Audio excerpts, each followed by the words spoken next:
Committee Room 29, Sound.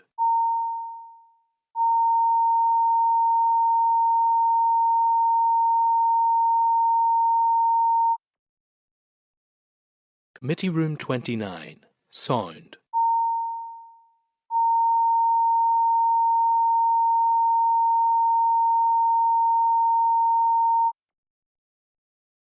Committee Room 29, Sound.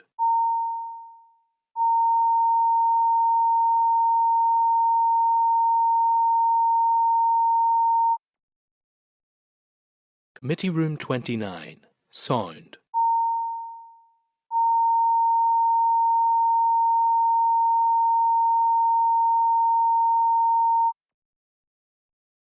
Committee Room 29, Sound.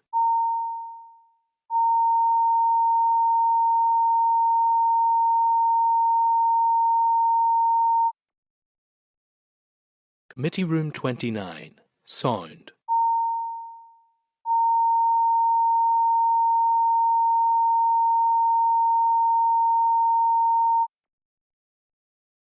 Committee Room 29, Sound.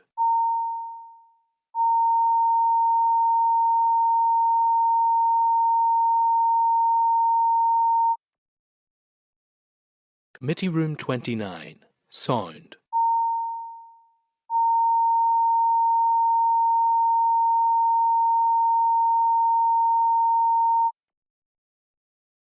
Committee Room 29, Sound.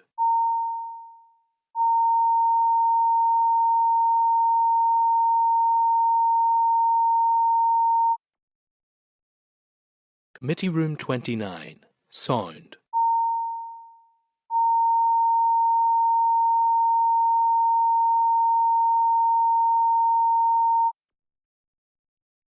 Committee Room 29, Sound.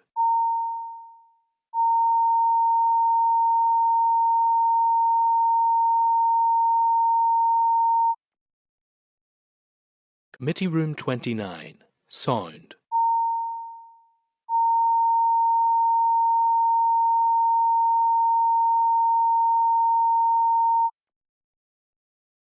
Committee Room 29, Sound. To the public session. So the meeting is now open to the public. If I could remind members that the committee meeting will be recorded and broadcast throughout Parliament buildings and online. And it's just to remind members and anyone in the public gallery, you're welcome to use mobile devices as long as they're in airplane mode and all devices are muted, and you can connect to the Assembly Wi-Fi. Password details are available in the gallery rules, and it's not permitted to take photographs or record any of the meeting. I haven't received any apologies. We have everyone here today. Just under chairperson's business, members, last week we had discussed the community pharmacy issue. So I had met with Gerard Green, who's the chief executive of community pharmacy, on Monday morning. I know the deputy chair also had met with Gerard.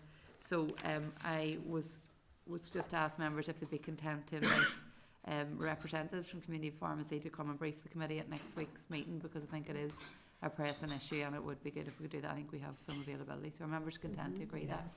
Thank you. If I could refer members then to the draft minutes at tab 4 of your pack, it's page 46. Assuming that members have had an opportunity to read them, are you content with the minutes as drafted? Yes. Yeah. Are there any matters arising from last week's minutes? No. Okay, so now we will be having an oral briefing from the Department for Health on the budget, and officials are here today to brief us, so we'll just give them a chance to come in. And it's just this page 68 to 80 in your pack.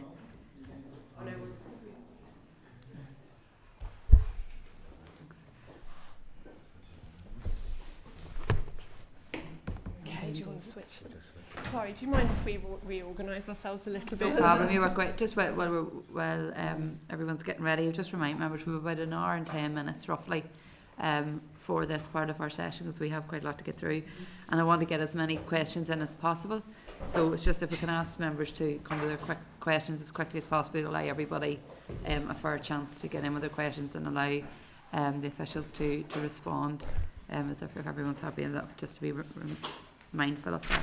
And I know, Diane, you have to pop out, so I'm happy to let you in early on as well. Okay, so just to welcome you all here today, thank you for coming to the committee. Just in attendance, we have Bridget Worth, who's the Director of Finance, David Keenan, Head of Financial Planning, Danielle Mallon, who is a Grade 7 accountant, Prita Miller, who's Investment Director, and Linda Carter, who is Head of Capital Resources. So if we could just open up then for yourselves, Bridget. Hey, thank you very much, Chair. I'll start by making a few opening remarks on the resource position, and then I'll hand over to Prita to speak about capital. Okay, I think it's fair to say that the financial position for health has never been so tough. I feel like I say that every year, and that's because it's true. The gap between what we need to run the service we're currently running and what would be needed to run it well has been steadily growing over a number of years now, and certainly as long as I've been Finance Director. As was the case in 2022-23, we've only balanced the books in 23-24 because of additional funding from HM Treasury. And as you're probably aware, this additional funding has been provided in the form of a loan that we will have to repay if we don't meet several conditions, one of which is the raising of additional revenue in 24-25. So while we hope that it's a loan that we will not have to repay, it will have a significant impact in the future if we do. And the £550 million that we needed this year to bridge the gap in health finances has been provided on a one-off basis, meaning we're not guaranteed to receive it again in 24-25, and that's a significant part of the reason why our estimated funding gap for next year is potentially as high as £1 billion, if only it was £1 million. The other reason for the large increase in our funding requirement is that the underlying level of inflation in health, taking into account growth in demand for our services as well as pay and price inflation, runs at an estimated 6%. And that's when underlying inflation is closer to 2% than the levels we've been experiencing. So every year we expect to need over 400 million more just to stand still. But we face the reality going into 24-25 that we're unlikely to receive all that we need to maintain services at existing levels, recognising that these existing levels are frequently inadequate and that most of those providing services will tell you that services are unsustainable if funding is not increased. I think the chief executives gave you that message last week in terms of the trusts, and no doubt you'll hear from others in the same vein. We also face numerous calls to provide more services. So there will be difficult choices ahead. That can include prioritising health spending at the expense of other public services, bearing in mind that health already consumes around 50% of the total resource budget, and that other services face similar challenges. This will likely only go so far. We also know that there are efficiencies to be made. The Fiscal Council's 2022 report highlighted some of the key areas for improvement, and work is ongoing to try to realise some of those efficiencies. Recognising that there are some constraints with the size of population we serve, that will mean we will never be directly comparable to England. There's nevertheless a long way to go before we are at that point. It's also worth highlighting that sometimes efficiencies are only achievable through investment, which of course is in short supply at the moment. Delayed discharges represent a significant issue in healthcare, as well as not being in the best interest of the patient waiting discharge. The delays are not a good use of resources, especially when we have a large number of people in EDs in need of a bed. Of course, the delayed discharges issue is closely linked to inadequate capacity in social care, including the pressing need to invest in home care services. Unfortunately, reducing spending in this area is also one of the few levers we have to reduce cost in the system in the short term, and so it's all too easy to get stuck in a vicious cycle of suboptimal performance. You heard from the Chief Executives last week that efficiency savings will go some way to reducing the deficit next year, but will be unlikely to get us all the way. I agree with that assessment. It's difficult to see how the gap could possibly be bridged through efficiencies alone, even if the system were not having to spend significant effort firefighting the daily crises caused by an excess of demand over capacity. So overall, the challenge we face is to achieve sustainability in our services. That challenge is becoming more difficult year on year. Efficiency and productivity improvements, although important, are not going to be sufficient by themselves. Decisions will be required at political level, including at national level. They include options on public expenditure levels, taxation, revenue raising, increasing the level of charging and providing a smaller number of services in order to do so well. Avoiding decisions is a decision too, and I personally would rather see options being chosen in a planned way than the current trajectory where we're moving closer towards a situation where those that can pay get treated and those that don't have to wait longer and longer. That's not the society I want to live in. Contrary to the view of finance as being counters and naysayers, we are actually also working in the service to try to make it better for our citizens. And I do look forward to working constructively with you as we all try to do what we can despite the challenging financial position we're facing. So I'll hand over to Preeta now to say a few opening remarks on capital. Thank you, Bridget. I'll start by saying you'll see that the capital position is equally challenging as we move forward. The aim of the capital programme is really to facilitate the delivery of services through the provision of appropriate physical environments, but we require investment in all sectors of the health service, and this is only going to be possible if we get a sustained and significant uplift in our department's capital budget allocation. The best information we have to go on in the absence of an allocation is the draft budget that was published back in December 2021.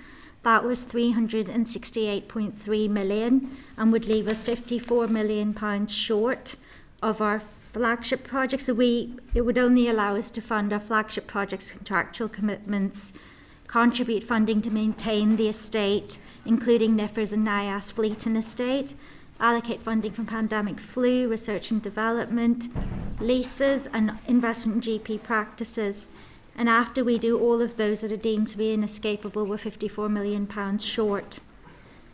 Even to fund those inescapable costs, we're going to have to restrict what we allocate to our backlog maintenance liability, which currently sits at £1.1 billion. And so this is likely to exacerbate that position. Therefore, without increased funding, our ability to actually take forward any new investment is very, very restricted. That said, if our budget permits in 24-25, we intend to commence investment to increase bed capacity at Craigavon Area Hospital with the construction of 2 modular wards. But there's much more we'd like to do in other acute hospitals, and we're unlikely to receive the funding to be able to do all that is necessary. Similarly, we require investment in social care, primary care, emergency services, provision of new diagnostic equipment to increase capacity across the service, and also increased investment in digital services. And finally, we would really like to replace the 3 existing mental health facilities in northern, southeastern and the southern sector of the Western Trust, which would be very welcome given the poor state that some of our patients are currently living in. In addition to restrictive capital funding envelope, the inherent unpredictability of construction projects is exacerbated by the current volatility in the supply chain and the price of materials, all of which has an impact on how much we're realistically going to be able to deliver. So with that, Bridget, David, Danielle, Linda and I are very happy to take any questions that you have. Thank you. I think over the last number of weeks we've been getting a very similar picture from the PermSec and the Chief Executive. So we are acutely aware just as a very challenging situation that we are in. I have a couple of questions, and I suppose things are moving even as we speak. You know, there's been some announcements as well today. Have those been factored in yet, or will that be additional cost in terms of the pay settlement? So the pay settlement for 23-24. So our £1 billion includes the expected recurrent element of that 23-24 settlement. Okay, thank you. And I am aware the Finance Minister has said that if Minister Swan, where he has identified significant gaps, that she would encourage him to bid for further allocations. Do we know then if that he's intended to do that? So we have a paper with him at the moment. It's due with the Department of Finance by the end of today, but he has yet to clear that paper. So I would want I'd want him to have cleared that obviously before I would talk too much about what's in that. Okay. But yes, we expect him to bid for funding for his priorities. Absolutely. Okay, and I suppose just in addition to that, then we're very aware of the issues that have been highlighted from the Children's Hospice, and I was wondering then if the ministers intend to make a bid for additional funding for the Children's Hospice, or do we know that at this stage? Well, so as I say, the paper's with the Minister for consideration. So okay, and that could be a part of that. Okay, no, thank you. One of the other things I just wanted to ask was around the budget that the Permanent Secretary put forward last year, with a proposal to cut 34.6 million from the initiative to reduce waiting lists for elective procedures. Is there an update on the status of that initiative's funding? Obviously, we have been talking about waiting lists, and I know the Minister has specifically highlighted this week. So just to see what the status of that is at this stage, or is it part of the... So that funding did have to be removed from the budget at the start of 24-25 in order to produce what at that point in time we hoped was a balanced position. There were a lot of challenging savings assumptions in there, and up until the point in time where we were allocated the additional funding a couple of weeks ago, we were still facing a deficit. Having said that, once that funding was confirmed, we were able to identify another £2 million that the Minister, from some slippage on that position, that the Minister has been able to allocate towards topping up that waiting list provision. And that at that point in time, that was the most that our teams assessed could be delivered. Okay, and I suppose maybe additionally then from whatever the paper that is going forward to the Department for Finance may further supplement that. I suppose that was 23-24. Yeah. There isn't any further ability to spend in 23-24, but I mean, I think the Minister publicly stated that he intends to bid for additional funding for waiting lists in part of his submission to the Department of Finance. So I don't think I'd be giving too much away by saying that's in there. Oh, that's fair enough. Just a couple of other things then before, and I'll open it up then to the other members. In terms of the capital spend, and I'll be parochial here because I know others may want to ask on there. So the Audit Office, I think this week, mentioned the Newry Community Treatment Centre. So just if we could get an update really on where, I'm assuming that is still going ahead, but we're conscious that costs have significantly increased from it was initially proposed. And I suppose secondary to that then, the electricity upgrade for Daisy Hill, there was 9 million approved, and it's just to kind of get the status of that, and if there are any issues surrounding the progress of that scheme. So just Newry, we'll start with that one first.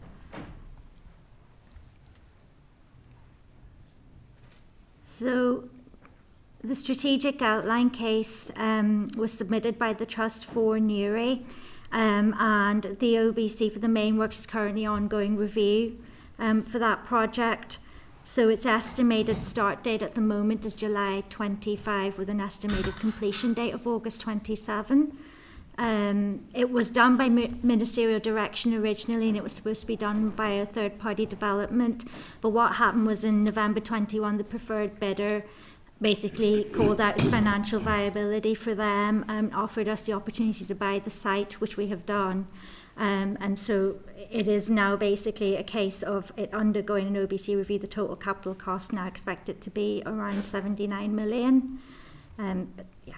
And just to suppose on that then, given the significant shortfall in the capital budget, do you foresee any difficulties then with that, or are we still... It is prioritised because it was under ministerial direction. It was declared a priority, so that one is currently prioritised in our plan. And then was it the electrical infrastructure upgrade at Daisy Hill? So that expenditure was approved in January 2023. Expected to cost a total of about 9 million. Works are being taken forward this year. We had allocated in 23-24 1.75 million.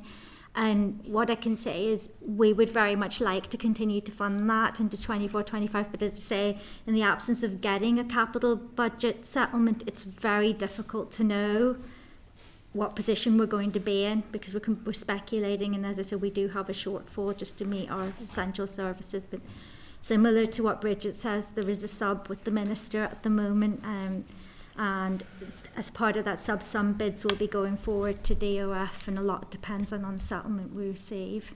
Okay, and my last question then, I suppose, is kind of more strategic in that obviously a lot of what we've been talking about is trying to put investment into those preventative approaches rather than at the other end of the scale when people are so far gone. We talked about, you know, people's conditions worsening and then the increased cost. Given the situation we are in with the budget, do you think that is something that was going to be more difficult to invest in, to implement, that is in the longer term? And maybe you can't answer this today, but in the longer term, it's actually going to end up costing us more because we can't do the work that needs to be done?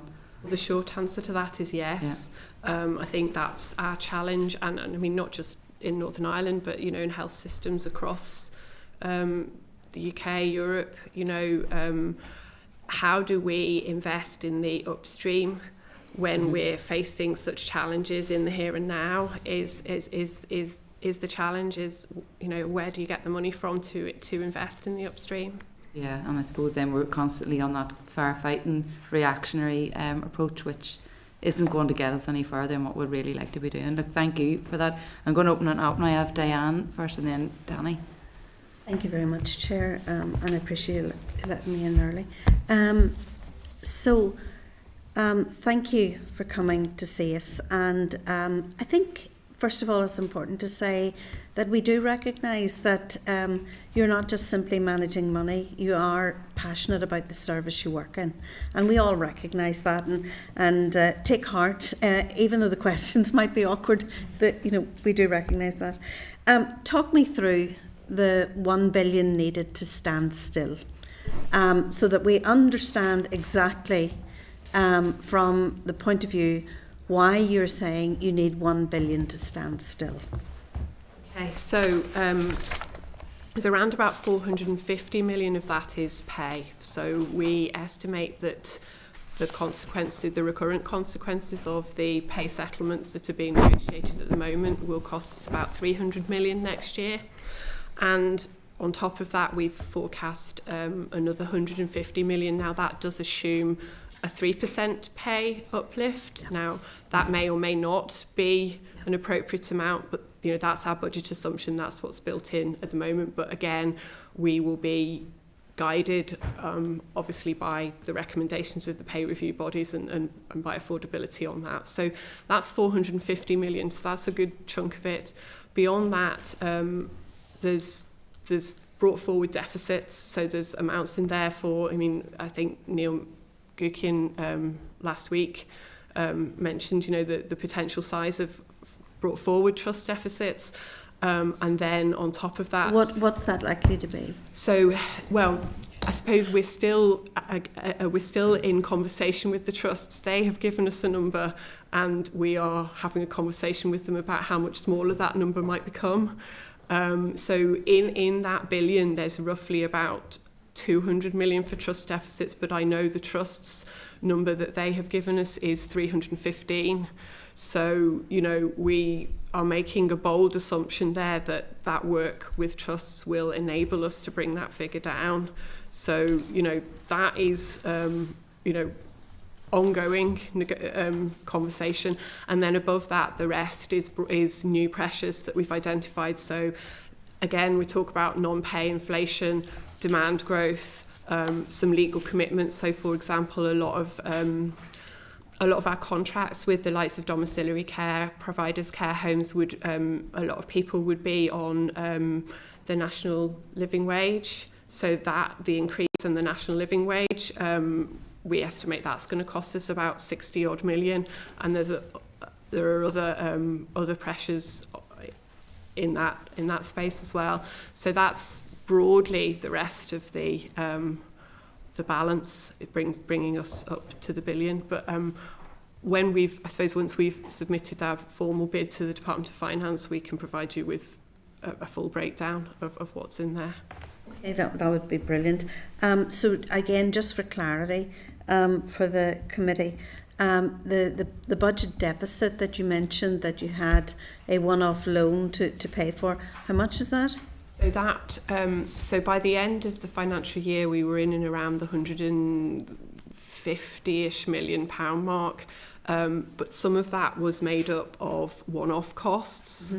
So we have a significant portion of that was one-off, but equally we had a lot of non-repeatable savings coming off that. So, I mean, the £150 million mark is roughly where trust deficits would have been if we hadn't have given them in-year funding to mitigate against the position. So that 150 is where they would have broadly finished this year, that has now grown to 315. Okay. I think that it's really difficult for most people to understand how you need a billion to stand still when the health service is in crisis point in terms of its waiting lists. And I always think it's much better to set that out, and I look forward to receiving the figures exactly. So just a few other questions that I think are important. So if we are going to move forward, we can't move forward simply by saying we already spend half of Northern Ireland's block grant, but we would like some more, thank you very much. And that may mean a diminution of services in education or in communities or wherever, but we need additional funding without thinking about how we actually save some money as well. And I'm not talking about rationalising service, I'm talking about actually looking at how we spend money and how we do that more efficiently. So why do we have more expensive per head of population bill for pharmacy, for drugs, than say for in England? I mean, has there been research done into this? How do we mop that up? So the Fiscal Council's 2022 report that I referred to earlier is actually a really good source of information on that. So it's not actually that we're prescribing more expensive medicine, it's that there is more being prescribed. So I suppose it's a fact that more's being prescribed. The question then is that because we have greater need, or is it because we're over-prescribing? And that's an answer I don't have today. But, you know, I would suggest that evidence would suggest that there is greater need here. I mean, I'm not going to be accusing any clinicians who know a lot more than me of over-prescribing, but, I mean, that's really where the options lie. But, I mean, there is an ongoing programme of pharmaceutical efficiency in the department, which seeks to look at how we can encourage the use of more generic medicines. So I always sort of use it's the buy your ibuprofen own brand rather than Nurofen. Other brands of ibuprofen I'm sure are available. You know, is that sort of thing only for some of the more expensive drugs where you can see a real shift in cost and genuine efficiency, because it's exactly the same thing. Okay. Can I just ask two more questions just very quickly? So in terms of capital spend, where is the mother and baby unit in that list of priorities? I think everybody in Northern Ireland who understands the need would like to see that build go ahead. So I'd like to know where that, and just maybe another in spend. There's been a lot of talk from the department over the last number of months around hospital car parking charges. How much do you estimate that hospital car parking charges or the latest legislation on hospital will cost the department, and what is happening in relation to that now that we have a minister? Both are for me. So in relation to the mother and baby unit, so that the site has been selected as the Belfast City Hospital. The Belfast Trust is currently undertaking to prepare the business case, so that is it is in a position of movement. It's so difficult for me to comment then in terms of affordability and all of that as it moves forward. So when I say it has got over the first few hurdles, that business case will be developed. We would very much welcome a long-term budget that allowed me to, sit here and say, or the minister to say, that's my priority and I'm going to be able to fund it but that's what we're missing. That's the key piece of the puzzle we're missing. And the minute. you are saying that next year we will have a 1-year budget as opposed to a a 3-year long-term budget that allows us to to affirmatively say, here's our capital spending plan. It's very difficult. We can plan, but what we can't do is, I can't sit here and affirmatively say we're going to be able to do this because we don't have that long-term funding envelope. But that one is in the pipeline. It's moving. I think we're all very pleased about that. So it's there. It's in the pipeline, and funding permitting will hopefully will hopefully progress in a positive way. I don't know if that answers your question. I think that we all would like, and I'm not speaking for everybody here, but I think in our hearts we would like to see this as a project that has some priority. There are areas of medicine in Northern Ireland where we simply don't have a service, and not even an adequate service, but we don't have the facilities that we need, and I think we would all like to see that. The car parking charges. Car parking charges. So basically, the legislation that was passed comes into force on the 12th of May. It will, from that date, we will no longer be able to charge in our hospital car parks. And what's happening at the minute is we're going through the tender process for awarding a contract, which enables us to put in parking controls, things like automatic number plate recognition. So a way for us to control parking at our hospital sites when we cannot use charging anymore as a control measure.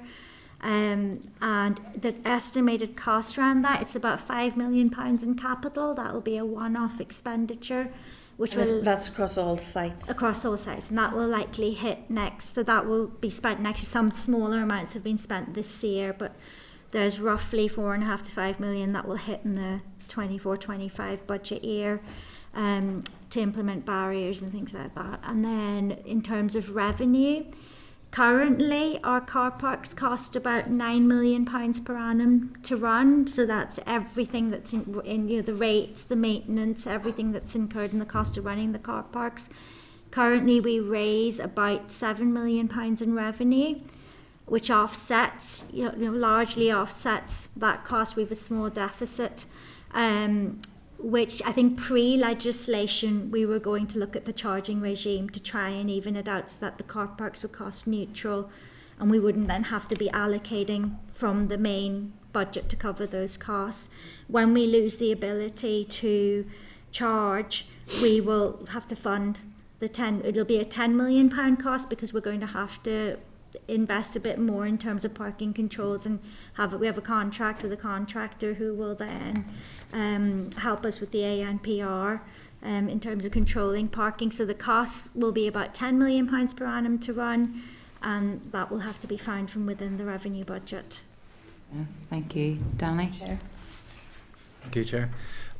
Chair, I appreciate the challenging position you're in. It's horrendous reading through the report and seeing that the numbers do not add up, and they won't add up without quite substantial changes or quite substantial investment coming from somewhere else. In particular, the two-tier situation that you had described that you were trying to avoid, Bridget, it's already here. I have constituents who will not get operations that they're on waiting lists for many years. Some of them will never get them unless they go and purchase them privately with large amounts of their savings or even borrowed money, and that's what people are doing at the minute. People are actually borrowing for operations to improve their quality of life.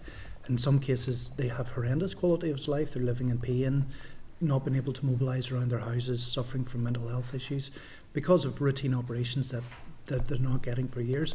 We're already there. The two-tier system does exist. I think what we have to do is stabilise the system, as you said. The current system, I think as you put it, unsustainable and not delivering. Existing levels are unsustainable and not delivering, and that's what we're trying to achieve. And that's the challenge, is to achieve, to keep those existing levels that are unsustainable and not delivering. So it's a terrible position to be in. So I do appreciate how challenging it is, and thank you for your frankness. But it is a very, very tough situation. A couple of questions. The ICT budget that came in on the previous presentation we had, I think was 36% of capital allocations. that seems like a huge slice of it. Is that year on year, or is that for a specific couple of years because of a couple of projects? Sorry, that was my first. If you don't mind, I'll just give you a couple of questions, if that's okay.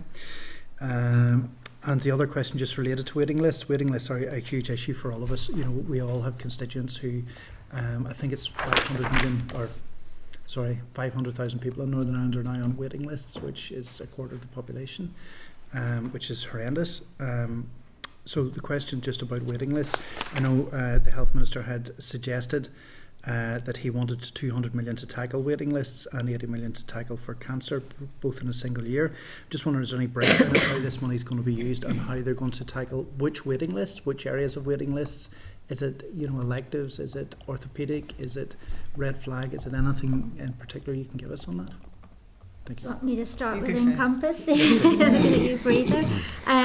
So, yes, sorry, I've probably given you the answer before I've actually got into giving you the answer, but Encompass is largely the reason why you're seeing such a large amount of the budget going to digital. So I think everybody appreciates how hugely transformational Encompass is going to be. But just, you know, by way of contrast, next year we've got about 77 million going out on Encompass in terms of capital, but by 26-27 that figure's dropping off to 12 million. So It is just a it is going to be a bit of a peak in terms of digital, just because whilst we roll out Encompass and some of the supporting systems like digital voice recognition that go along with that. Hopefully that answers your question. That is why you're seeing such a big portion going to digital. Having said that, I think there is an ongoing demand and need for digital transformation in health services as well. So I know we have a list as long as, you know, demands in terms of digital transformation that we're going to have to prioritise with the rest of the projects in terms of what we can take forward in the future. But, yeah. And on the waiting list then, so the 80 million that you referred to is the amount we would need to continue to do red flag and time critical treatments. That 80 million is part of the £1 billion that I was talking about, because it really is, you know, standard care, you know, that you, Absolutely. you know, Yes. people who are red flag or time critical will, look, I'm not diminishing the pain that people who are not red flag or time critical are in, but these are the people who, if they're not seen quickly, will deteriorate rapidly. So that 80 million is in the billion. We've then been talking about the maximum capacity in the system to do other activity that would be more routine, bringing waiting lists down, being about 135 million. Roughly, rule of thumb, £10 million gets you about 20,000 diagnostic tests or treatments. So you're talking about 270,000 roughly diagnostic test treatments for 135 million. Now, obviously, what exactly you get will depend on the mix, because a diagnostic test is significantly less expensive than a treatment. And to your point, what will it be? Again, it will depend on where the capacity is as to which areas we're able to deliver against, but certainly we'd be looking at spreading it across all waiting lists, because you'd be basically looking to maximise the capacity. If you got the full amount, you'd be looking at maximising the capacity across everything.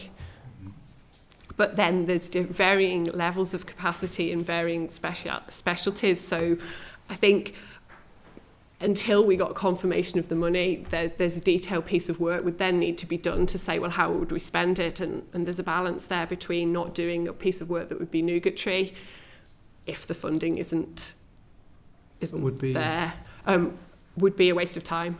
Or look at Because basically, if you do a plan for 135 million and then you don't get the 135 million, then, you know, you've spent time doing a plan that At the minute, there's no particular plan for tackling the waiting list in any particular order, apart from those red flag, and then looking at maximum capacity within the system in various specialties. Yeah, so I mean, I wouldn't like to characterise it as there's no plan to tackle waiting lists. There's a lot of work ongoing, but in terms of actually having an itemised list of exactly what we would do if we got 135 million next year, we're not at that level of detail. But there certainly is a lot of planning goes into ensuring that we would be ready should the funding be made available.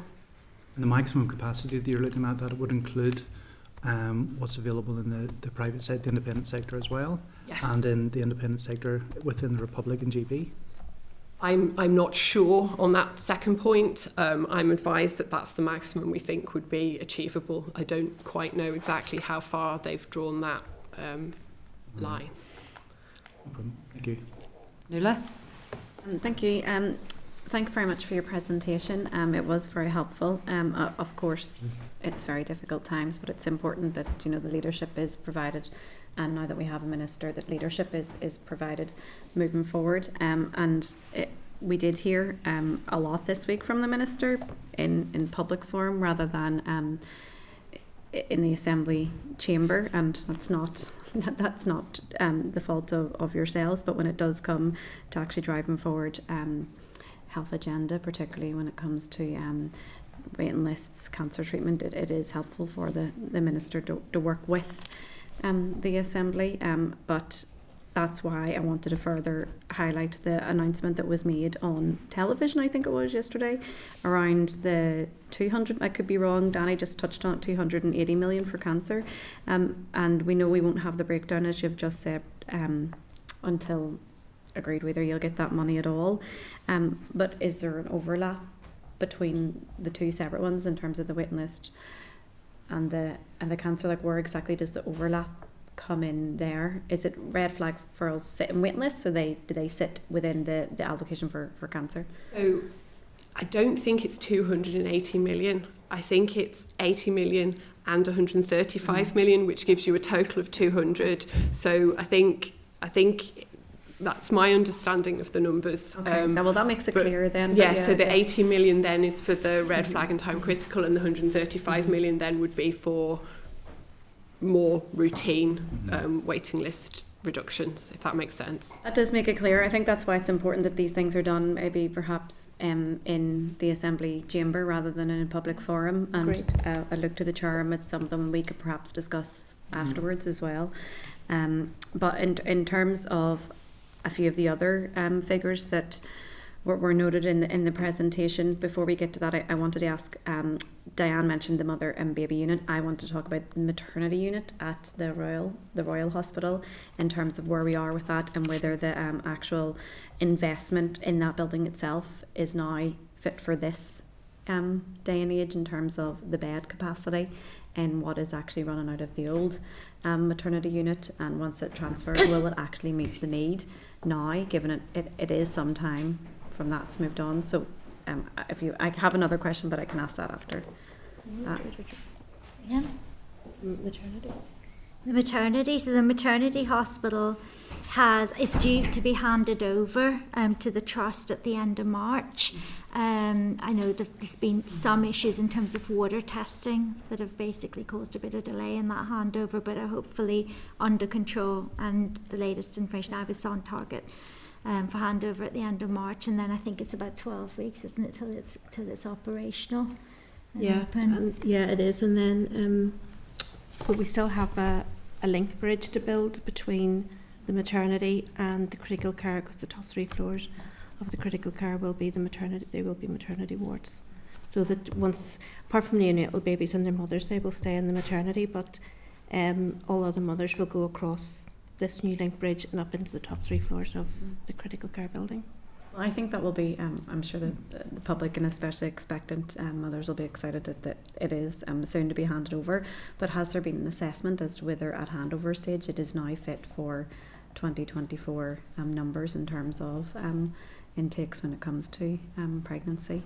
Do they still match and reflect the initial, well, here's what the maternity unit should look like? So I'm going to apologise. That's where I don't have that information. But I know it's certainly that we could Okay, I'm happy to follow. I'm happy to follow up on that. The top 3 floors will be wards, so there should be sufficient number of beds. But yes, we can come back to that. Okay, thank you. I also want to touch on briefly the 1 billion almost 1 billion for legal cases, and I know that's annually managed expenditure. So mine sit outside the block grant, but it's still striking like almost 1 billion for legal cases. I mean, can you maybe talk a little bit more about that and what those legal cases actually are, and if that is having a knock-on effect on resources elsewhere because something has gone wrong in order for there to be legal cases? You'll appreciate that I won't go into too much detail on ongoing legal cases in a public forum, but one of the largest ones there, you're aware of the PSNI Agnew holiday pay case that ruled on the payment of overtime during annual leave. That's a significant proportion of that. Obviously, we've a large number of workers, a lot of whom work significant overtime, and so we've still to settle that case, and we expect that will have a significant cost. But the holiday pay itself, will that come out of will that won't come out of Amy, will it? So at the way that the budget works, when you don't have certainty over what the settlement of a liability is likely to be, it goes into the Amy budget. Then when you actually come to pay the settlement, it comes out of the regular Resourcedale budget. So you're right to be concerned that at some point in the future, when that liability crystallises, we will need to find the Resourcedale cover. Now, I should say that billion is not all solely for that case. There are a large number of cases that make up that billion. There are other ongoing cases as well, but as I say, I don't really want to say too much in a public forum about what those cases are and what the quantum is that we're estimating for them. You'll appreciate that. Well, once you said holiday pay, it all became clear anyway. I understand. Given especially the police and board element too, we have been following that quite a lot as well. Look, thank you for answering my questions. I understand there was some there that we couldn't give a lot of answers to, so I could follow up afterwards for sure. But I do look forward to kind of hear more once the budget is expected. I'm not sure when it'll be, summer or pre-summer, after summer, but I don't. The plan, the executive's plan, is to have it with us by the end of April. So we all hope that that's the case. Colin. Thanks very much, Chair. Yeah, I suppose everybody thinks that the Minister has the toughest job in the department, or maybe the Permanent Secretary, but I think we've known from the years that it's yourselves, because you have to try and turn like £7-8 billion into day-to-day pounds and pennies for people to be able to spend, and that's not an easy task. There's loads of questions that we could drill down into, but maybe just to try and get a few across. Have you been able at all to keep some sort of record as to the impact of us having no executive or assembly? Because 5 of the last 7 years there has been no assembly here and no executive, and it's meant that there's been a lack of decision making. And I heard you reference in there, like if you go into a capital project, that it's probably an extra 20 or 30 million pound now from 3 years ago or 4 years ago because the costs go up. So has there been a significant delay in decision making, and does that decision making delay actually cost money that runs to hundreds of millions of pounds? So, I mean, we don't have a figure to put on it, but I suppose it's probably fair comment that I think we would like to think we would be further along the journey of maybe reconfiguration, perhaps, had we had ministers in place. It's hard to know what that would do in terms of putting a pound sign on it. And I suppose the other thing is a lack of a multi-year budget. I think, again, hard to put a pound sign on it, but when you can plan over a longer time period, you can make usually better decisions as to how you can spend your money more efficiently and more effectively. So, I mean, those would be the two things, without actually being able to put a number on it, that I think would be on the resource side. Preacher, I don't know if there's capital. I would echo that. Linda talks to me about pebbles in a jar, so when you have a very restricted capital budget, you have the big projects that are eating up everything that you do, and then you're trying to fill little things that you can achieve alongside those within the confines of a capital envelope. And if you have a multi-year budget, you can reprofile slightly differently to say, actually, I can spend a small amount of a much bigger project based on certainty that I know that funding's coming down the line. So that probably is where you most feel the impact. Yeah. Do you feel that this is having, I mean, obviously our budget, and I noted, I think, from the document that it was, if we go back over the last 10 years, our budget has gone in health from 4.5 billion to nearly 8.5 billion.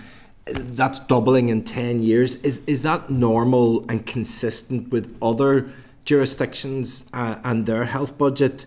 And is it consistent with other department budgets here? Are their budgets going up, doubling in the space of 10 years? Or is this something that's unique to health and unique to Northern Ireland's health service?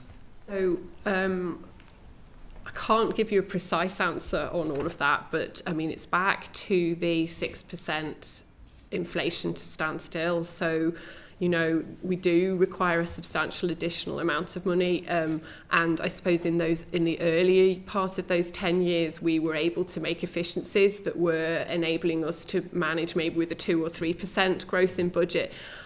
The low-hanging fruit's gone. We would all be very ashamed of ourselves, I suppose, if the health service was as it is and there were still easy wins in there.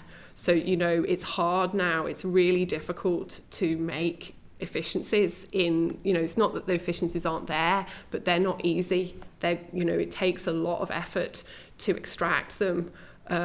So I suppose we're not being able to counter that growth in need with sort of that efficiency, and that growth in need is not unique to Northern Ireland. I mean, you're seeing the Republic of Ireland, Wales, Scotland, England, all of them are struggling with their budget settlements. It's not just us. And as I say, further afield in Europe, the rising cost of health is challenging. And I doubt that you would see it. I don't know, but I would be very surprised if you would see another department in Northern Ireland whose budget's doubled in the last 10 years. I would be surprised. At the same time, it's about that choice. Delivering the health service we currently have costs a certain amount of money. We can choose whether or not to fund it. We can't magically make it cheaper. Transformation will go some way to helping, but transformation won't make it cheaper. It'll just make it get expensive less quickly, if you see what I mean. And it might be an academic question, but is it fair to ask this? Is it possible to take the budget that we have for health currently and get the same outcomes, but doing it differently?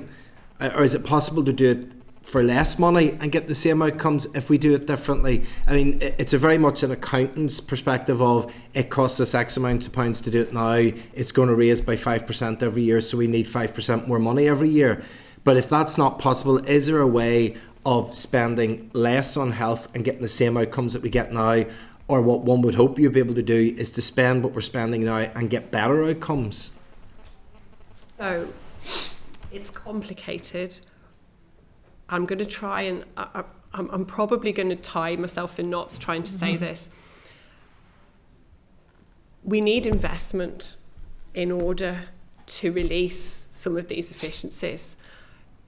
So I'm going to try and find an example that might help. So for example, if we are able to do 10 procedures a day instead of 8 procedures a day, right? That is obviously more productive and more efficient. But instead of needing 8 new hip joints, we need 10 new hip joints. So it's more efficient, it's more productive, but it's also more expensive. So what we're doing there is we're getting more with less more, but it's very difficult to get more without some more. Does that make sense? Right, you tied yourself. No, I think you did. I think we did all right there, going with what it is that we need to do. And I think all roads lead back to that we need to do something. I think it's well accepted from your presentation here today that we can't just keep doing year on year on year. Please give us 6 or 7 more % for that. And look, if I could jump on just one final question just on this. like, can we start to knock some of this on the head? Car parking charges. Did I actually hear you say it's going to cost £10 million a year for a vehicle registration system in car parks? Because, yeah. It's not going to. No, I'm saying that the total running costs of our car parks currently is already about £9 million, and that's your rates, your maintenance, everything that's associated with the operation of a car park. I'm saying that when we have to go and upgrade our parking controls, it's probably just another $1 million. Okay, so you're talking about 9 versus 10. Where the pressure comes from is because you're not covering any portion of the costs from charges. Therefore, that funding has to be found in its entirety from the revenue budget that we already know is in a huge deficit. And what sort of this £9 million of costs? Because these must be Yeah. gold-lined, tarmacked, perfect car parks in places. No. Because I know that we went through the process with councils where car parks were passed over to local government, and I think if I remember rightly at the time there was virtually no money that went to local governments, and they're certainly not running at sort of £2 or £3 million per year to maintain car parks. So it feels like there's a loaded debate here to try and take, not from yourselves, I think it's a more political thing in some places, that there is a loaded debate to try and overturn what was effectively a piece of legislation that's gone through this House and the decision's been taken, and yet, you know, out of a £8 and whatever billion project, we keep getting thrown up under our faces time and time again, the costs associated with car parking and the difficulties that are there. But what sort of costs are there associated? Where does the £9 million per year to look after car parking at X amount of sites come from? So it is your rates Yeah, and so, your yeah, maintenance. I don't know if you've. It's been a few years. I used to do car parking, thankfully I don't do it anymore. But it's, I mean, for example, at the Royal, I think every space was about £350 in rates. There's over 2,000 spaces, and that's just the Royal, you know. So then, but obviously there was maintenance and gridding, and sometimes there's lifts maintenance, and there's security, and so all of that all added up.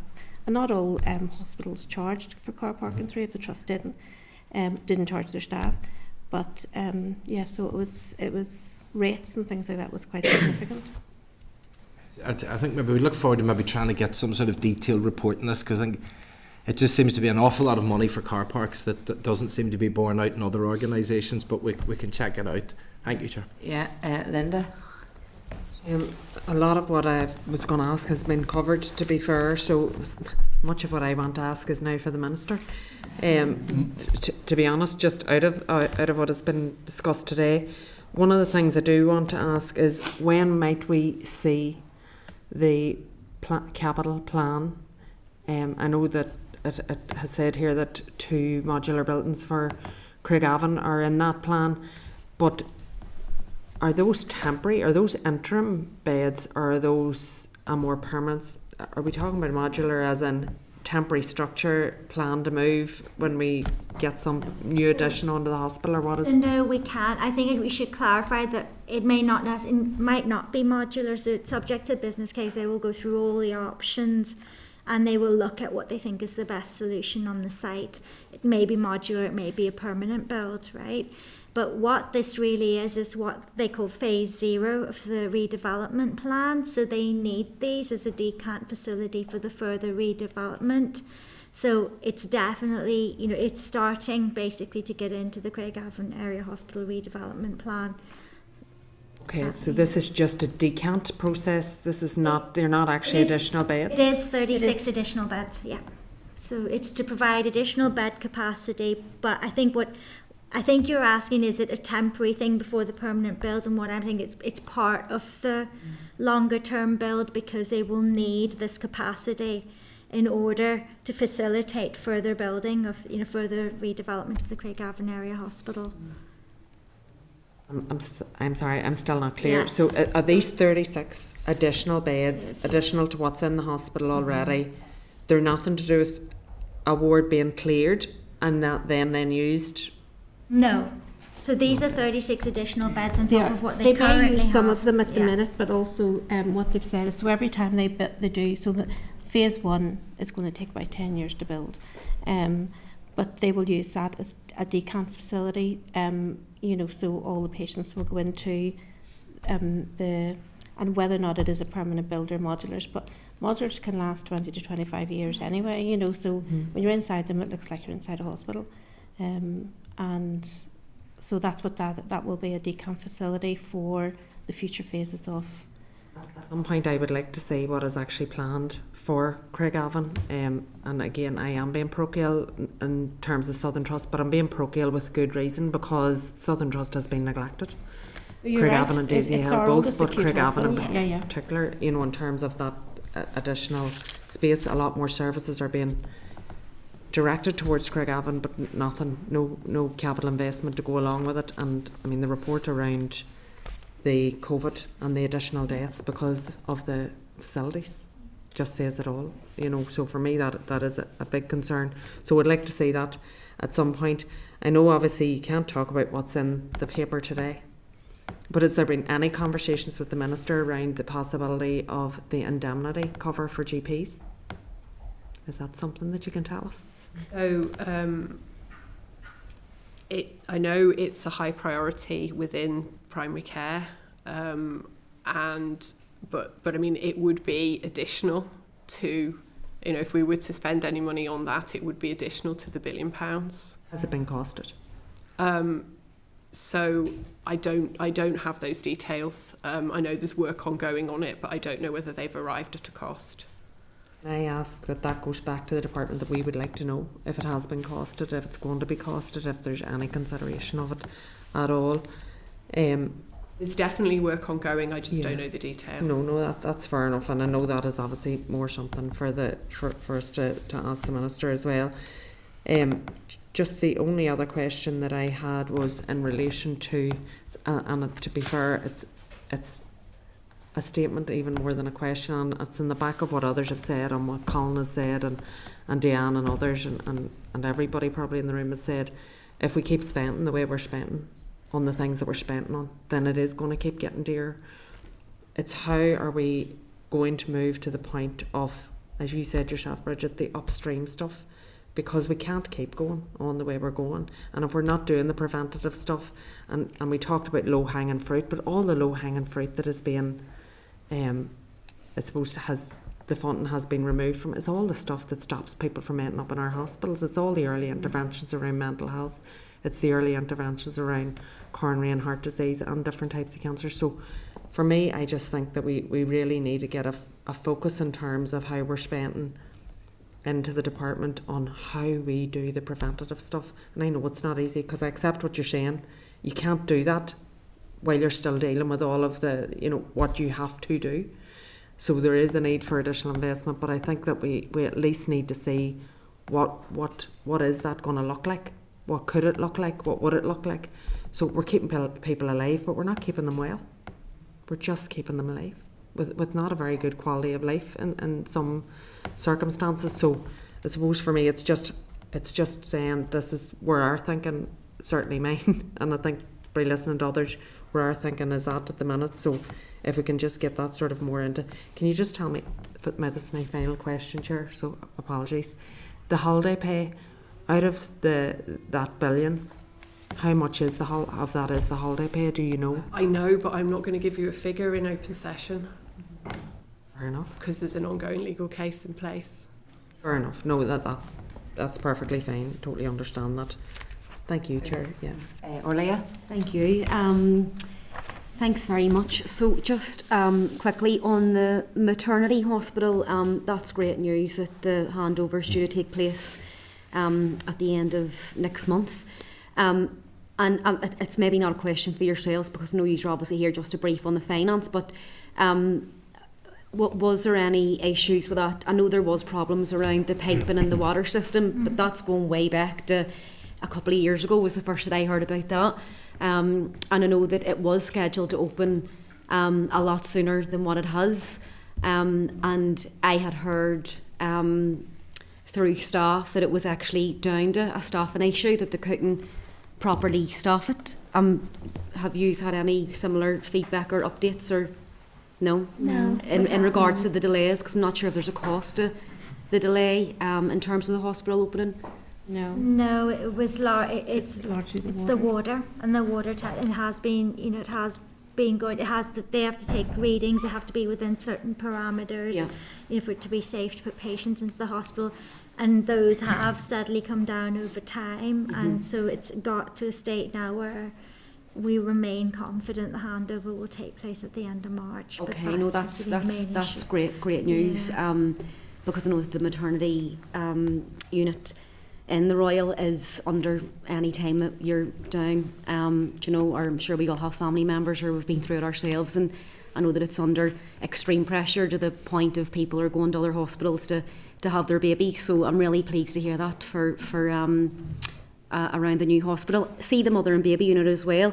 I'm just wondering if I know that the business case is being done up in terms of the capital project, but would it actually need a new build? I know that there was previous work done around the mother and baby unit. I think at one stage you were looking at there was plans for the South Eastern Trust, and it was only for like a 6 or 7 bed unit, because obviously it's very specialised for mothers that need that level of help and support.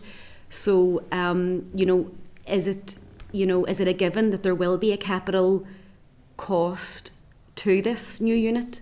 Yes. My understanding is yes, there will be a capital cost, a new unit, but that it is unlikely to be so big that we, with a fair wind and with a reasonable budget, that we should be able, it's one of the smaller pebbles in the jar, we should be able to progress that project, hopefully. That's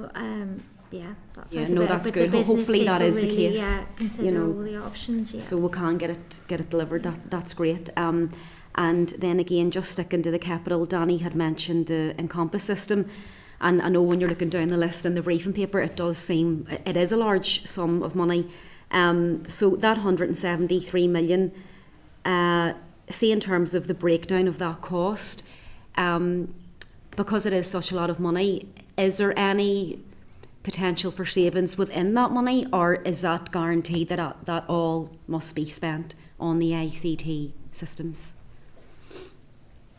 So in terms of the entire the 173 isn't all Encompass.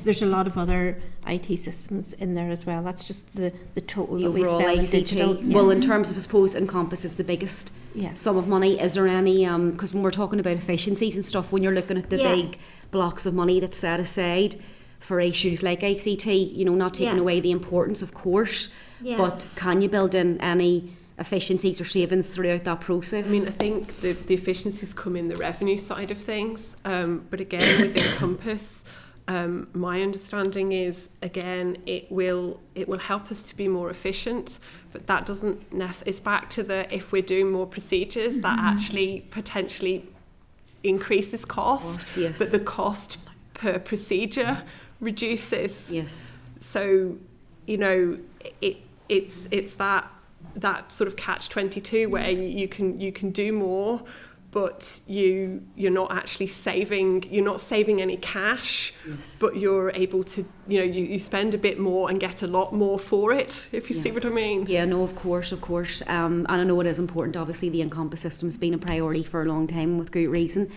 And then just again on the capital, so you have mentioned the mental health facilities in the northern, southeastern and in the southern trusts. So like how far off, I know that obviously things are looking pretty bleak for the capital investment at the minute, and when you're talking about those mental health facilities, and so they're on a list somewhere, but how far off would you be talking in terms of planning and actually putting some work for those? Would you need to be waiting on your 3-year multi-budget before there can be any progress, or without elevating people's hopes, because some of those facilities really are in dire need of improvement?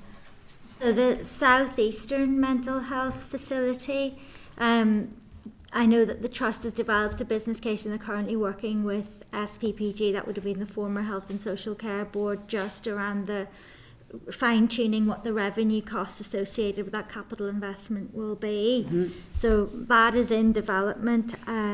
It's high. They're all, it's high on the priority list. You then have the Western Trust Facility. that one is basically, we're just awaiting a resubmission from the trust. So we're updating the business case for that one. So that one's also moving probably at the same pace as the one in the South Eastern Trust. And then you have the other one in Western Trust, which is further away, isn't it? It's the northern part of the Western Trust. So there's the Northern Trust one. It's so it's already in design, and but the cost has gone up, so there's a business case in, so it should be, but it is progressing. So it can still progress in terms of the capital budget that you have been given this year? Oh, well, based on this year's budget, if we get what's in the draft budget, they will progress. Okay.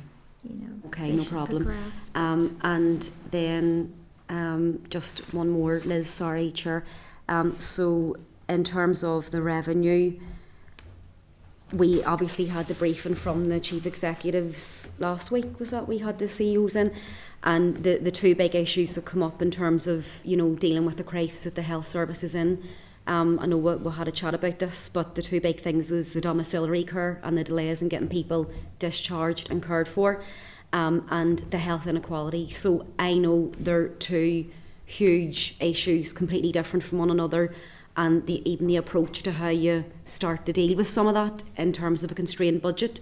But if the chief executives of two of our trusts have said that in terms of dealing with this crisis that we're in, we need to deal with the domiciliary care and the health inequality. So from a health perspective and from the budget that you have, could you maybe just explain what sort of what attention or focus is being given to those obviously crucial issues for the health service? So, I mean, it will be incredibly difficult without additional funding, particularly on the domiciliary care issue, I think, because I know that one of the key issues there is remuneration of the staff. Now, that's not to say that there isn't other things that can be done, but that will be a very challenging thing to address without additional funding. In terms of health inequalities, I mean, again, we've talked about the difficulties of upstreaming, in a climate where we don't have additional funding. So again, challenging, but I think with everything, we have to look at how we better focus the funding that we have. There is, PHA do spend about 42 million on health improvement services, into those health inequalities. Some of the things like substance abuse, suicide prevention, and tobacco and use and obesity prevention. That there is a range of things that money is spent on, and so yes, it's how we make sure we spend that to the best of our ability in the absence of additional. I think outside of, to be fair to obviously the work that the PHA carries out in those important areas of work, but we need to be doing a lot more in terms of prevention and health inequalities outside of the work that the PHA does. I think we need to do a lot more critical type interventions and early intervention and prevention in terms of health, and without giving you more work, Bridget, because I know you're a busy woman, but just finally see in terms... Right, Danielle and David will pick it up for me. Sorry, Hannah. But see, just in terms of then the issues around mental health, child and adolescents' mental health and addictions, could we get a breakdown of the percentage spent in each of those areas over the past number of years? Because numbers and figures are always thrown about, that I think our mental health spend sitting somewhere between 6 to 8%. So if it's closer to the 8 or above the 8, then we can see it's increasing. Probably not enough, but it's increasing. The CAMS, I know it's in the mental health strategy, we're trying to get that up to the target of 10%. It was spoke about in a debate with the health minister in the Assembly 2 weeks ago. So, and then finally addictions, just if you have those. Yeah. So I have the overall figures on mental health, which are sort of hovering around the 7% mark. Okay. That's sort of as a percentage of the total spend by trusts on care, and I think PHA is in there as well. but I don't have a breakdown by the various services, so I mean certainly I can take that back. Okay, I'll even write into you to make it a wee bit easier for the request. Thank you. Alan wants Yeah, any just question? thank you. Just a very quick question, and thank you, Bridget, for you and your team coming along today to give us a presentation. Very helpful. We've been focusing today on the costs, the huge costs of rolling out the Encompass scheme, and obviously a lot of equipment having to be bought and commissioning it. Now, I'm not going to ask you to quantify the savings, but if there are any, will there be admin savings in the years ahead because we have introduced Encompass into our system? So I think, I think as Bridget says, it's about how we go about quantifying and capturing those. It's going to be extremely difficult to do, and I know that's something that hopefully the CDIO will be able to give you more information on when he delivers his Encompass briefing. I know that's something that is under consideration and they're looking at it, but it is very, very hard to put a monetary benefit, onto the Encompass programme. Well, I realise that, but I presume there is potential savings. There are potential somewhere. Efficiencies to be gained, yes, from having that system in place. But the difficulty will come in how we actually are able to report on it. I'll not ask you that question ever again. Okay. Thanks very much. Thank you. I used to have a question, and I know Nuala just wanted to come back on something. The only thing, and it may be more operational, so it's just as we're chatting, I'm thinking about it, and obviously the pay negotiations have been predominant particularly since the Assembly's been restored.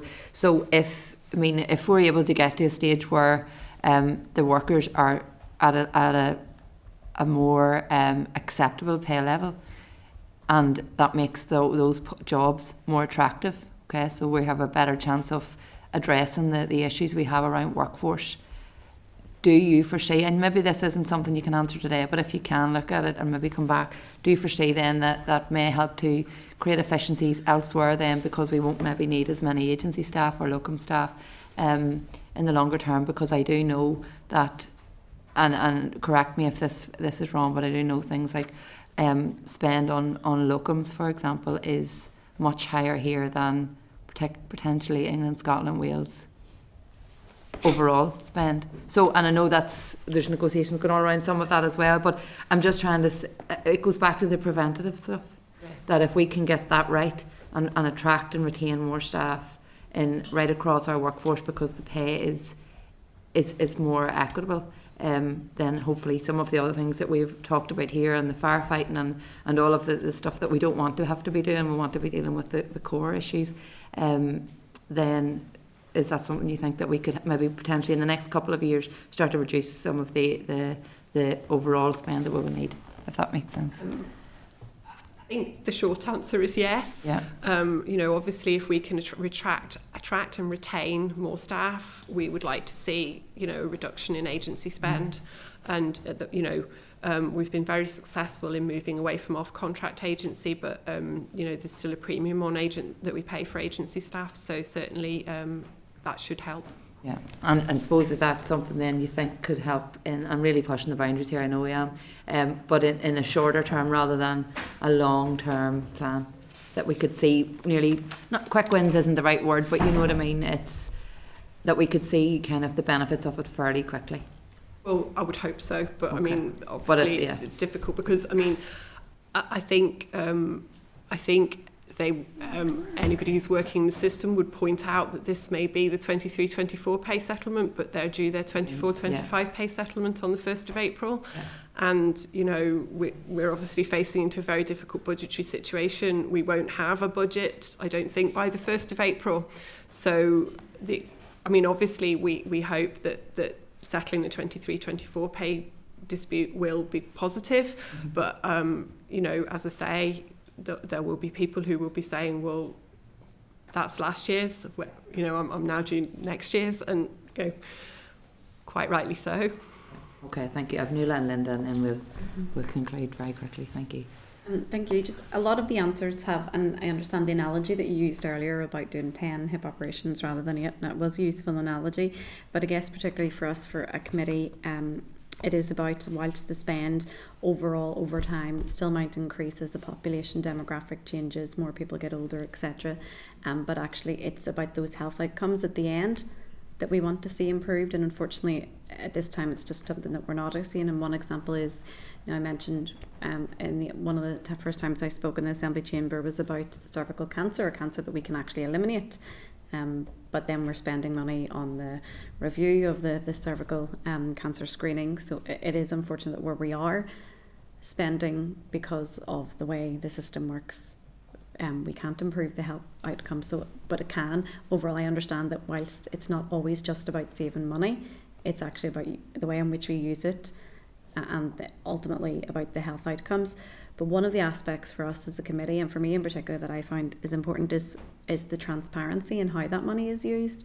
And it's something that over the years I don't think has always been there. And an example being that you may not be able to tell us right now the plans in terms of how to use the waiting lists, but if, say, 50 million of that is to be used on orthopaedic surgery, how is that, like, how can, as a committee, how can we hold that, used to account on that? Say, for example, if all that money isn't used on orthopaedic, is it used in the best instance where the knock-on effect is, say, for example, those people waiting are actually reliant very heavily on care packages, but actually by having their surgeries, that takes money off here, so the money is actually saved elsewhere, maybe not initially.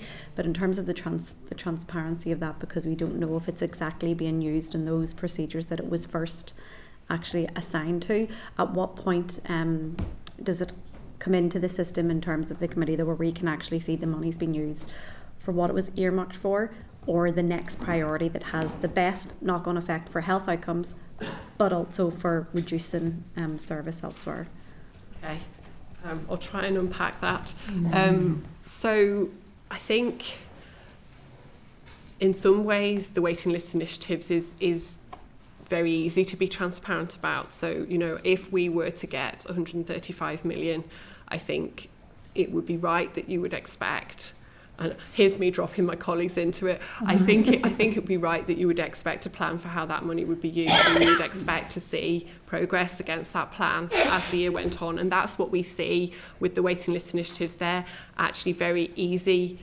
That's the easy bit, because that's the inputs. So it's very easy to say, we said we'd do 20,000 surgeries, we've done 20,000 surgeries. The harder bit is the next bit, which is whether we will know of those 20,000 people we treated, 10,000 of them had a care package and now they don't. And I don't know that we will have that level of granularity to be able to, I just don't know whether our information systems facilitate that. And it's interesting because I understand the need, and there must be a priority for those that are in urgent need because of life expectancy, etc. But also when you take out that bunch of people, I'm not saying as simple as that, but let's say you do take out that section of people, it's actually then the next is the kind of the waiting lists for the elective surgery as an example, where it has the biggest knock-on effect of cost elsewhere. Does that ever come into? So the short answer to that is I don't know.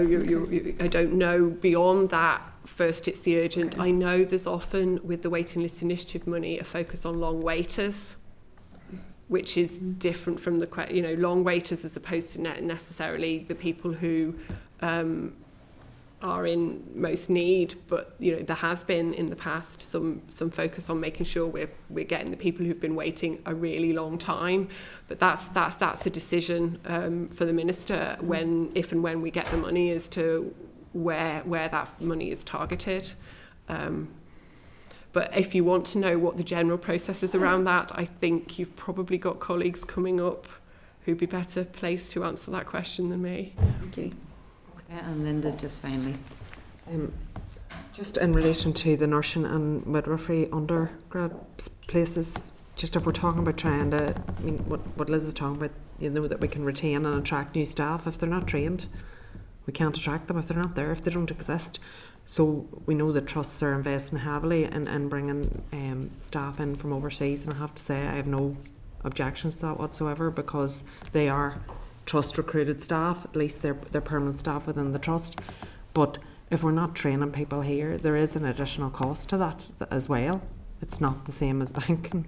or anything like it. I know that, but there is an additional cost, and we're not training the people here. So again, as if we're talking about planning in terms to invest to save those additional places, and there was some conversation earlier on, I think, around the additional places that have obviously been provided in both nursing and other health areas by the government in the 26 counties. But realistically, the pay is better there. They're likely to go back there, you know, truthfully. And I think we're better to be straight about that. So how are we investing in terms of training our own? So I suppose last year we held the training budget flat. So in order to have continued with those 300 nursing places, we would have needed around another £2 million, because of the way that, you know, because of the way the academic year and the financial year interact. We actually needed additional money to continue with those places. So, you know, it's back to the issue that we have, where we know that if we invest in training now, it will save us money in the future. But if we don't have the money now, then it's hard to invest, because in order to do that, we would have had to have taken £2 million from somewhere else. So that's the quandary that we face, and that's what we'll be facing into as we look at choices for next year. Paper that's with the Minister, that's going to the Executive today, so we should hopefully find out what's in it pretty soon. I haven't seen it, so I don't know what's in it. Okay. Thank you, Chair. Thank you. Thank you very much. We were in good time and we're slightly over now, but I think it's been very worthwhile, so thank you all, and hopefully we'll be in a better position next time we see you. Thank you. Fingers crossed. Okay, members, just I suppose on the back of that, and obviously we are supportive of any additional funding that we can get for health. So I was going to suggest that the committee could potentially write to the Minister just to outline our support for the additional funding needed to deal with the pay settlements and the needs to address waiting lists, and to support any bids that he's making on that. Are members agreed? Happy enough. Yes, and if we could include, though, that I think the transparency element in that, in terms of where it's targeted. I mean, in terms of waiting lists. Well, in terms of, I think in terms of the additional money that's allocated. Okay. Yeah. You know, it's often that we do here. I know I have only new to health committee, but I've been watching it behind the scenes for years. Like it isn't always transparent as to what the money is used for, and is it used for the purposes in which it was first allocated to. Yeah. And I think it's important Yeah. that the Minister also answers or informs the Assembly. What the plans are. Yeah, no, absolutely. And I think Could I just add one thing? I mean, I totally agree with you about the transparency, but then I think we also need to know about outcomes from money that's been allocated. So that if I don't know, there's all sorts of figures. I mean, I agree with you entirely that this was announced on TV last night, as opposed to in a chamber where people are going to vote and make decisions on it. But we also then need to know the outcome. So if we are spending 80 million on red flag, and we all agree with this, I mean, who can't agree with this? But we need to know the outcome of that 80 million as well. So we're not just measuring sort of the transparency of it. If it isn't spent on red flag, where is it spent, and how many, and what did we get for the amount of money that we spent? yeah. So I suppose then we're looking at a breakdown of what the money will be going to, and what the outcome of that is. Yeah, the health outcomes. Yes. I think. Yeah. Yeah, it's pretty much in the same vein. We would want to see a detailed plan. You know, we would want to see a detailed plan, so that, because I think we would absolutely be supportive of the bids, but we need to understand what we're supportive of. Yes. So, you know, because we might not agree with the Minister's priorities, we might think, actually, why is that your priority? Because here's where. So I just think we need to see that detailed plan to understand better if we are supportive entirely of what his priorities and his department's priorities are. I'm conscious that the bid is already in, I'm assuming based on what the officials have told us. So whilst we support additional funding for health, because it is something that we all are prioritising, but we need to be clear on what exactly the Minister is prioritising and whether or not we're happy enough with that. Is that fair? Is that a fair summary of that, Danny? It struck me that the officials said that they had no detailed plan in place yet there is a bid in for more money, so it does suggest that there is a plan somewhere, and I certainly think we should be party to it. I thought they said it was going in for the next budget. Next year's budget. But that's what I mean, the transparency, because it was announced on TV, so we don't know what it means. It should have gone to the executive first and then to the assembly.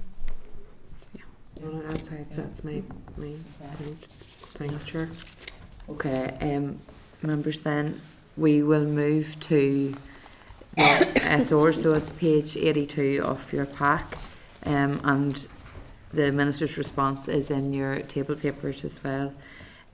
So members, you remember last week we were briefed by officials on this SR, and the committee had agreed to defer consideration of the rule until we received clarity about the Minister's intention to seek further extension of these powers beyond 24th of March. So the Minister, as you know, has advised that following advice from the Chief Medical Officer and the Chief Scientific Officer, he is minded to seek a further extension to the powers until a permanent solution is found through the Public Health Bill. Are members content with the SR, or do you want to have a discussion? Well, I would like to. Yes, Diane. I'm not sure whether officials coming, are there? No, that's why they were here last week. Well, so I suppose really my question in terms of the Minister's letter, so he says he intends to seek a further extension of this, but he has given us no time frame for, is he going to continue to seek these extensions and extensions and extensions? So I don't think there's a time frame that the Minister has given us. He says he's going to bring a public health bill in the autumn. That potentially will take another 18 months before it actually becomes legislation, if it's subject to full scrutiny. And in the meantime, are we simply going to sit with these on the books, so to speak? It was very, very helpful that Keith, that you sent the Hansard and so on. I mean, where in an answer to Danny, they actually said, oh gosh, now I can't find it. They actually said that at this point there's nothing significant in terms of COVID, that they would seek the view, but there was nothing significant they're worried about. And I just think that at the beginning of all of this, we promised everyone that we wouldn't keep these powers any longer than they were absolutely, because they are extensive and they are very limiting, and we wouldn't keep them any longer than we potentially would keep, than they were absolutely necessary. So, I mean, officials last week in Hansard told us that there was nothing significant to worry about, but we're still seeking the powers, and we have no commitment from the Health Minister as to when he wants to bring these to an end. And that is my objection to where we are, Chair. Danny and Anula. I was going to say exactly that. The discussion that we had last week with the officials, they said that there was no new variants of concern. Yep. And no increase in COVID rates, no significant increase in COVID rates.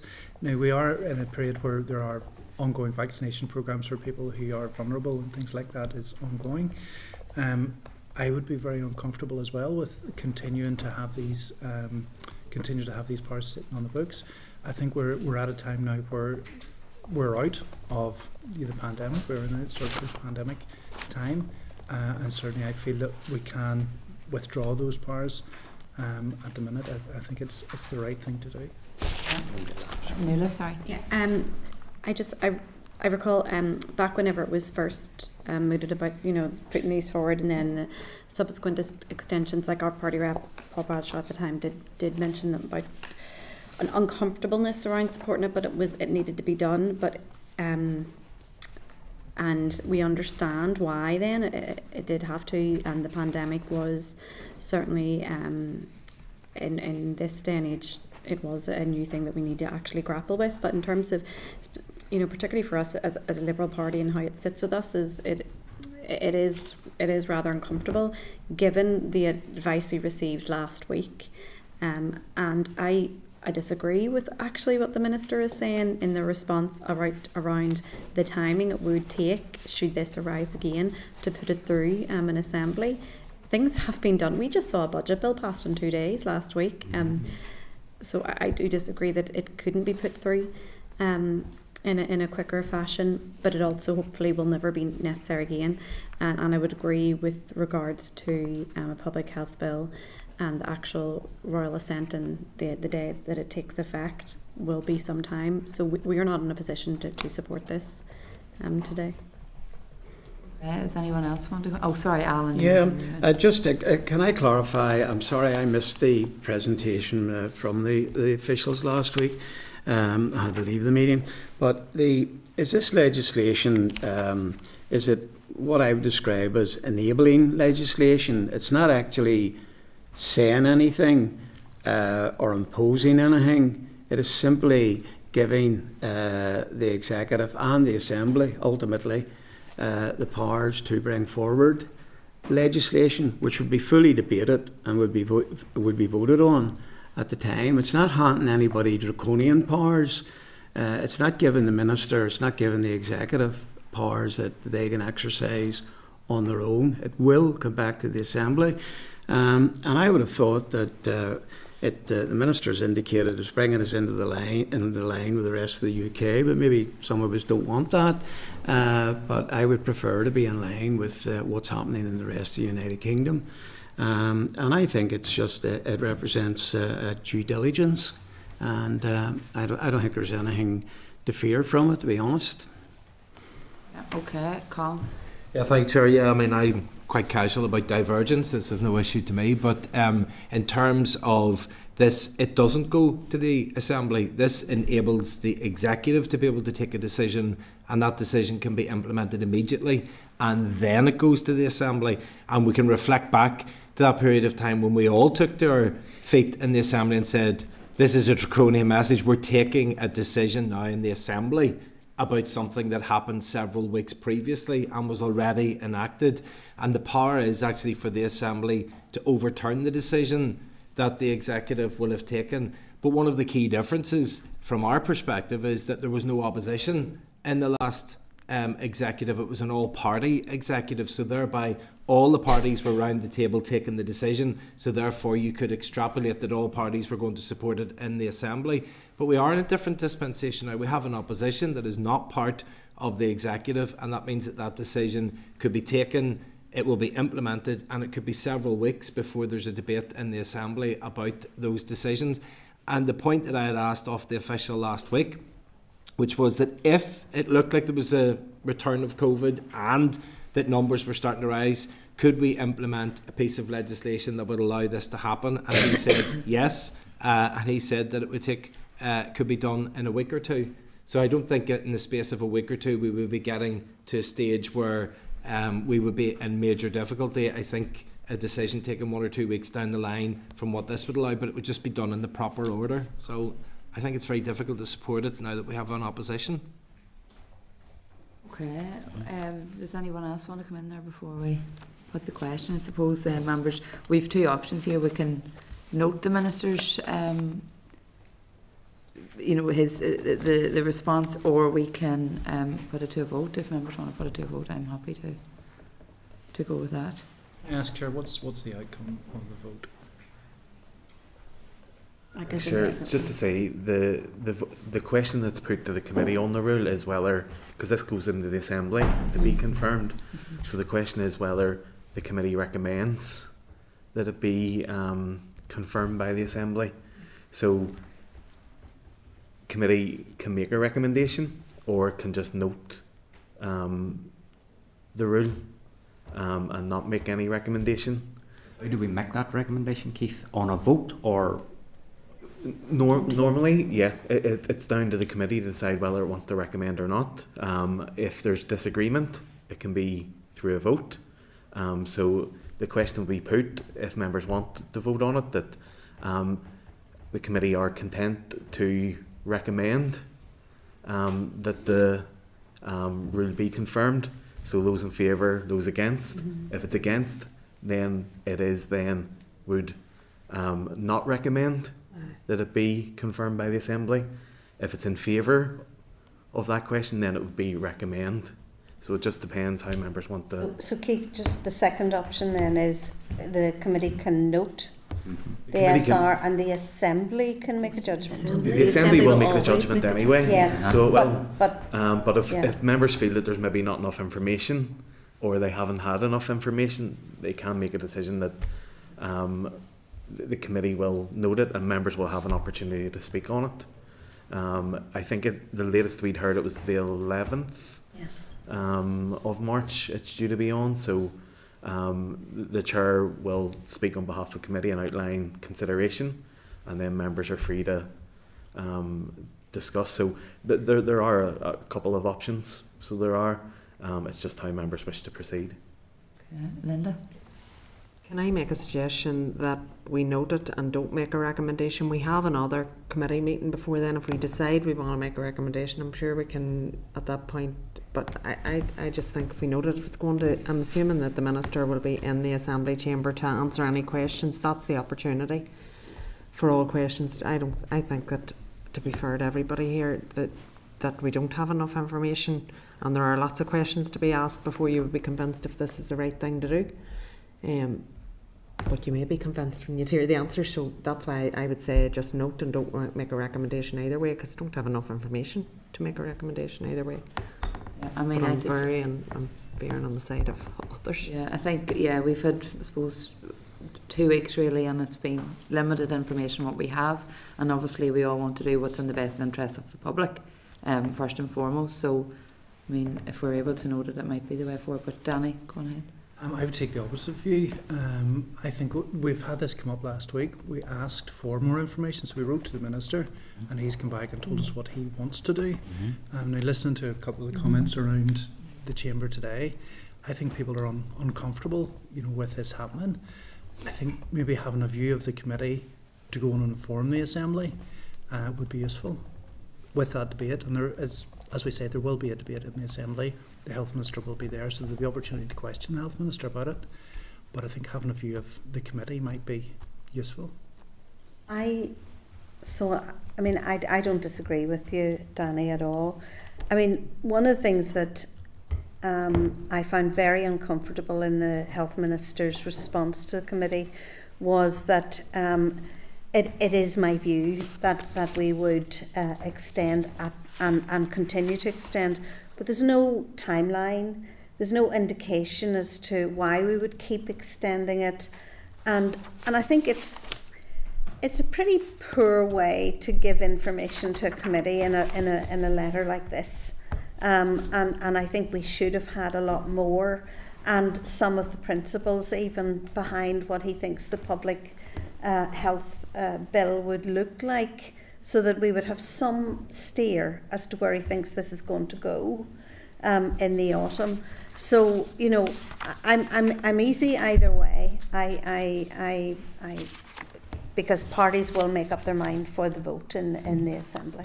But I'm easy either way. But I want it clearly recorded that I am very uncomfortable with it. I don't think that we got enough information. I think it was the least possible that we could be given, and we certainly should have much more in order to make an informed decision as to what he wants to do and the way forward on this.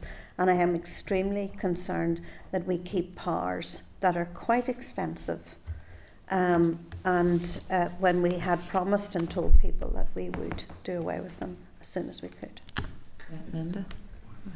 Did the correspondence from the Minister, did it indicate, I have it in front of him, but did it indicate an opinion of the Chief Medical Officer and the Chief Scientific Officer? Yeah, Linda? Did you want to come back in there? Do you want me to Yeah. read that out for Alan? It says in the response, and considering the further extension to the Act to protect public health, the Chief Medical Officer, Chief Scientific Officer Advisor have advised that not having the full range of public health interventions immediately available in the event of significant variant of COVID-19 emerging would pose a significant gap in policy and decision makers' ability to respond. Sure, I don't want to drag In this out, terms but of a timeline, did the letter not also state that there was more permanent legislation maybe coming down the line, and that as soon as the minister could bring that this would only be temporary until that point? So I mean, it's not true to say there's no timeline. We just haven't got a date, but it is only temporary. Were you waiting to come in there? I suppose just I don't feel I have enough information, so I wouldn't be happy to either recommend it or to say I'm not recommending it. I absolutely would be saying that I would only be happy to say that we would note it at this stage. Wouldn't be happy to make a recommendation at all either way. And I know, in fairness, the CMO and CSO have said, and during the pandemic we absolutely went with the best advice from those experts, but we are now in a position to be able to ask them a lot more questions, and I don't think we should be making any recommendation without that opportunity to do so. So I'm not going to say I don't that's disagree where with I'm that. at. Colin and then Danny. Yeah, look, I think respectfully, I think the remarks from the Chief Scientific Officer and Chief Medical Officer are exercising the blindingly obvious. You know, it's asking you, if you don't have something, does that make it more difficult to do something? Well, of course, if you don't have it. The question I think that we tried to tease last week, which has been somewhat countered by the letter here, and is something I think we should do, is how long would it take us to put in place something?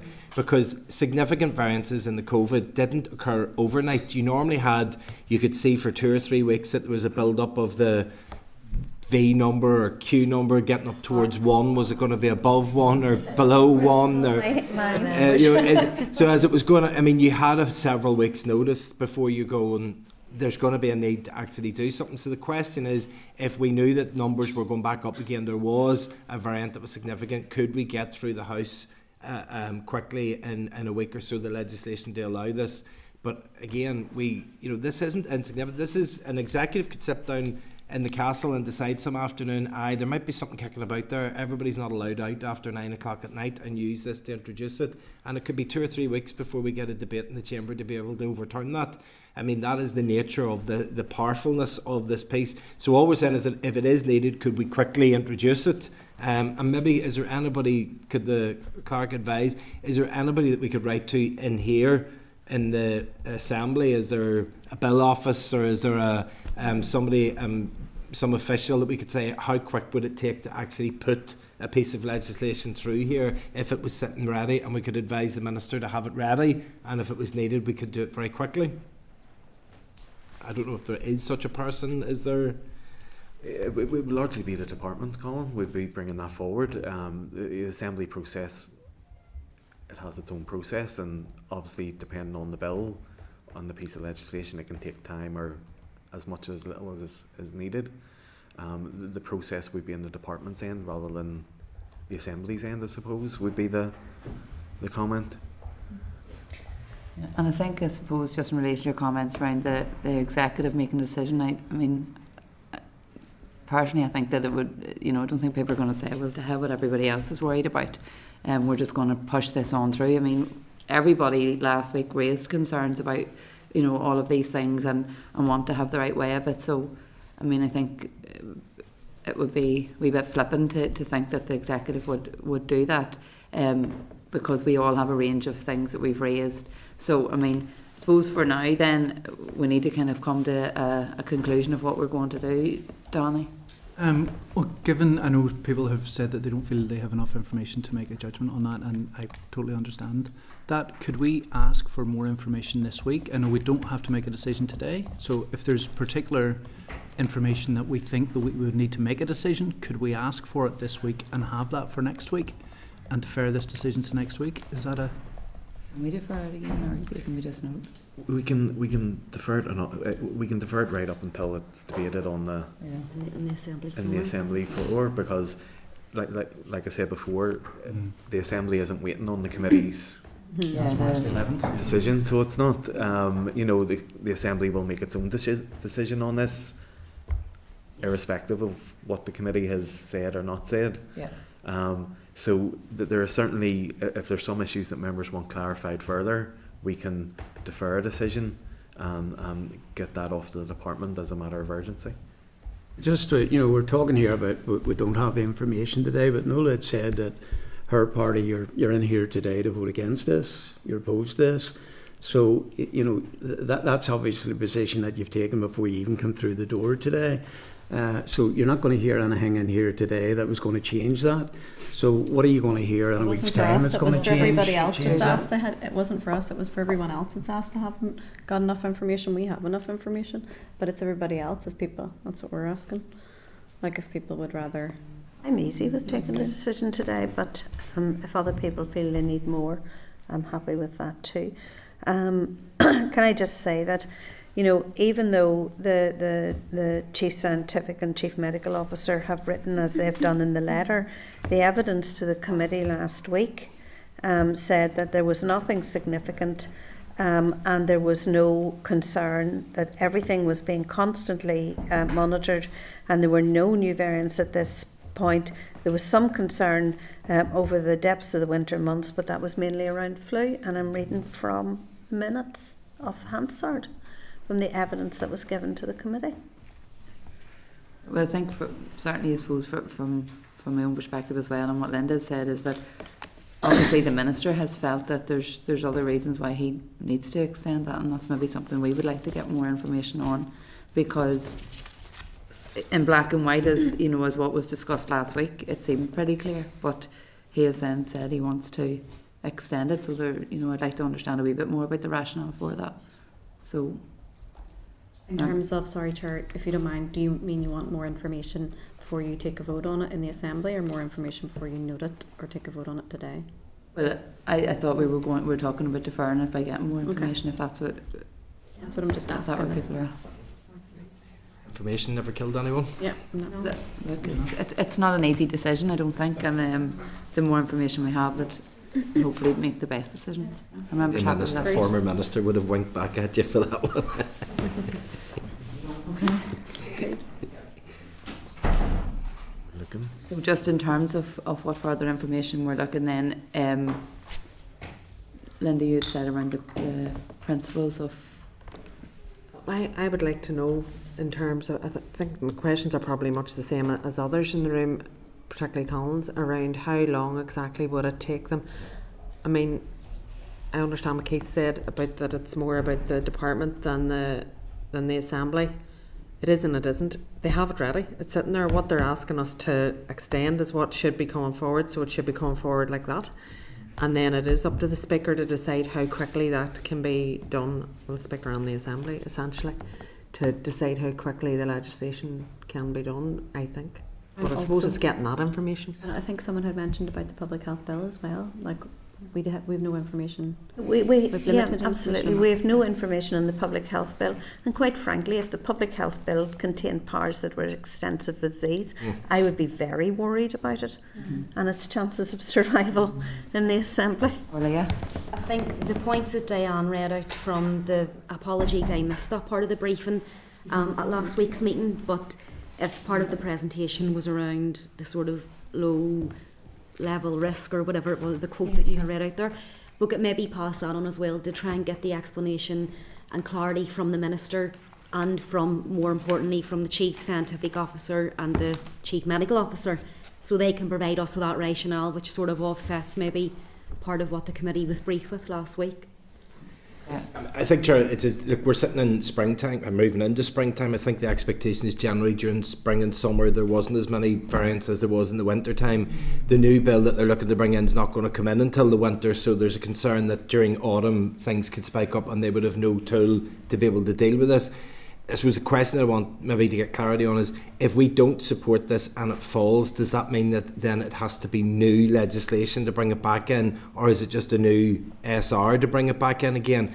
And if it's an SR, but then it just comes to us and then we bounce it into the Assembly, or if it's a new piece of legislation, then is that drafted in the department? Could it be sitting ready to go? And if the department didn't have to worry about how any timelines here, because we as whips and parties could make this place available to pass it quickly, just how long would it take the department to actually have that ready? And could they not be sitting with it ready? And then if there was a variant of concern, they table it, we get it through here in 2 or 3 days, and then they get the same back again. But at least there's a reason for it, so it's finding out those answers if it was possible. Fair enough, Keith. Okay, members, well, I think that we're at a conclusion in terms of that, and hopefully we'll get to a better place then next week on and get a final decision. Can I ask one last thing, Chair? Sorry, just before we go. We mentioned last week, was part of their submission, that there was constant monitoring ongoing. Even just to ask about early warning systems for variants of concern and things like that, and how that would be sort of flagged up sort of quite early. Okay. Thank you. Right. Okay, thank you, members. So we'll just move on then to items 8 to 10. The committee will now consider the 3 SL1 policy proposals relating to amendments to the misuse of drugs regulations and the human medicines regulations. Members, we have department officials here to brief on these proposed statutory rules, and just if we can refer you to the briefing paper at tab 8.1 of your pack, and the individual SL1 papers are at tabs 8 to 10 of the pack. So you're all very welcome. Thank you. In attendance today we have Canis Ward, who's head of the Medicines Regulatory Group, Chris Garland, Senior Principal Pharmaceutical Officer, Karen Simpson, Head of Medicines Legislation Unit, Martin Coleman, who is Head of Vaccination and Screening Policy Branch, and Gary Maxwell, who is Head of Health Development Policy. So thank you. Karen, do you want to start, please? Yes, we're going to start with the human medicines regulations first, if that's okay. Thank you for the opportunity to brief the Health Committee today. I'm going to give an opening statement on the SL1 relating to extending temporary provisions in the human medicines regulations that were introduced in 2020 to support the COVID-19 and extended flu vaccination programmes. This will be very much a summary overview, as full details have been provided to the committee in a written report. I will then pass to my colleague Canis Ward, Head of Medicines Regulatory Group, who will give an opening statement on the misuse of drugs regulations. The Human Medicines Regulations, or HMRs, govern the arrangements for the licensing, manufacture, wholesale dealing and sale or supply of medicines for human use. The committee have been informed of the current proposal to amend Regulations 3A, 19 and 247A within the HMRs in order to support the ongoing delivery of COVID-19 and flu vaccinations in Northern Ireland. Regulation 3A enabled trained healthcare professionals or staff under the supervision of healthcare professions to conduct the final stage of assembly, preparation and labelling of COVID-19 vaccines without additional marketing authorisations or manufacturers' licences being required. This is important as COVID-19 vaccinations are not available as pre-filled syringes, and so each vaccine administered continued to require final stage preparation before administration to the patient. Regulation 19 allowed COVID-19 and influenza vaccines to be moved between vaccine providers without the need for a wholesale dealer's licence. And Regulation 247A enabled the use of an extended workforce who are legally and safely able to administer a COVID-19 or influenza vaccine without the input of a prescriber using an approved protocol. Regulations 3A and 19 have sunset provisions, which means they will cease to have effect in Northern Ireland on the 1st of April 2024, unless extended from the 31st of March 2024. Regulation 247A is only permitted for use during a pandemic. It is acknowledged that a permanent solution needs to be put in place, and we are working with our counterparts in England, Scotland and Wales to undertake consideration of longer-term mechanisms that can be deployed. In the short term, however, at a time when COVID-19 continues to be prevalent, there is an ongoing need to support the continued safe and effective supply, distribution and administration of COVID-19 and flu vaccines by maintaining these 3 provisions to April 2026. With regard to assembly procedures, the HMRs are made under powers contained within the Medicines and Medical Devices Act 2021. And within this Act, the Department of Health in Northern Ireland is named as the appropriate authority in recognition that regulation of medicines is a devolved matter to Northern Ireland. DHSC in England has laid a statutory instrument on the 10th of January 2024 to amend Regulations 3A, 19 and 247A by extending them to the 1st of April 2026. But this will apply only in Great Britain and come into operation on the 31st of March 2024. We wish to lay an equivalent statutory rule to come into place at the same time in order there is no detrimental impact on the spring COVID-19 booster programme, which is to commence in April 2024, and we would welcome the committee's support with regards to this statutory rule. These regulations will be subject to the draft affirmative procedure and will be laid before and approved by a resolution of the Northern Ireland Assembly. Therefore, an Assembly debate on the regulations will be required, and we have provisionally scheduled this debate for the 19th of March. Thank you, and I'll pass to Candice now for the misuse of drugs. Thank you, Karen. Do you want to do the briefing on the misuse of drugs, or would you like to ask questions on the first set? Anyone, any questions? Do you want to go ahead? Yeah, happy to go ahead. Yeah, go on ahead, yeah. Go on ahead, yeah. Okay, thank you. So thanks for the opportunity to brief the committee today on the two SL1s relating to the control over a number of dangerous drugs under misuse of drugs legislation in Northern Ireland. The drugs under consideration include 15 synthetic opioids, which include nitazines, 3 stimulants, diphenidine, epiphenidine and methoxyphenidine, a synthetic cannabinoid receptor agonist called cumylpegaclone, and benzodiazepine called remimazolam. The proposal is to schedule these 20 substances under the misuse of drugs regulations in Northern Ireland and to them being designated under the misuse of drugs designation amendment order Northern Ireland 2001, with the exception of the benzodiazepam remimazolam.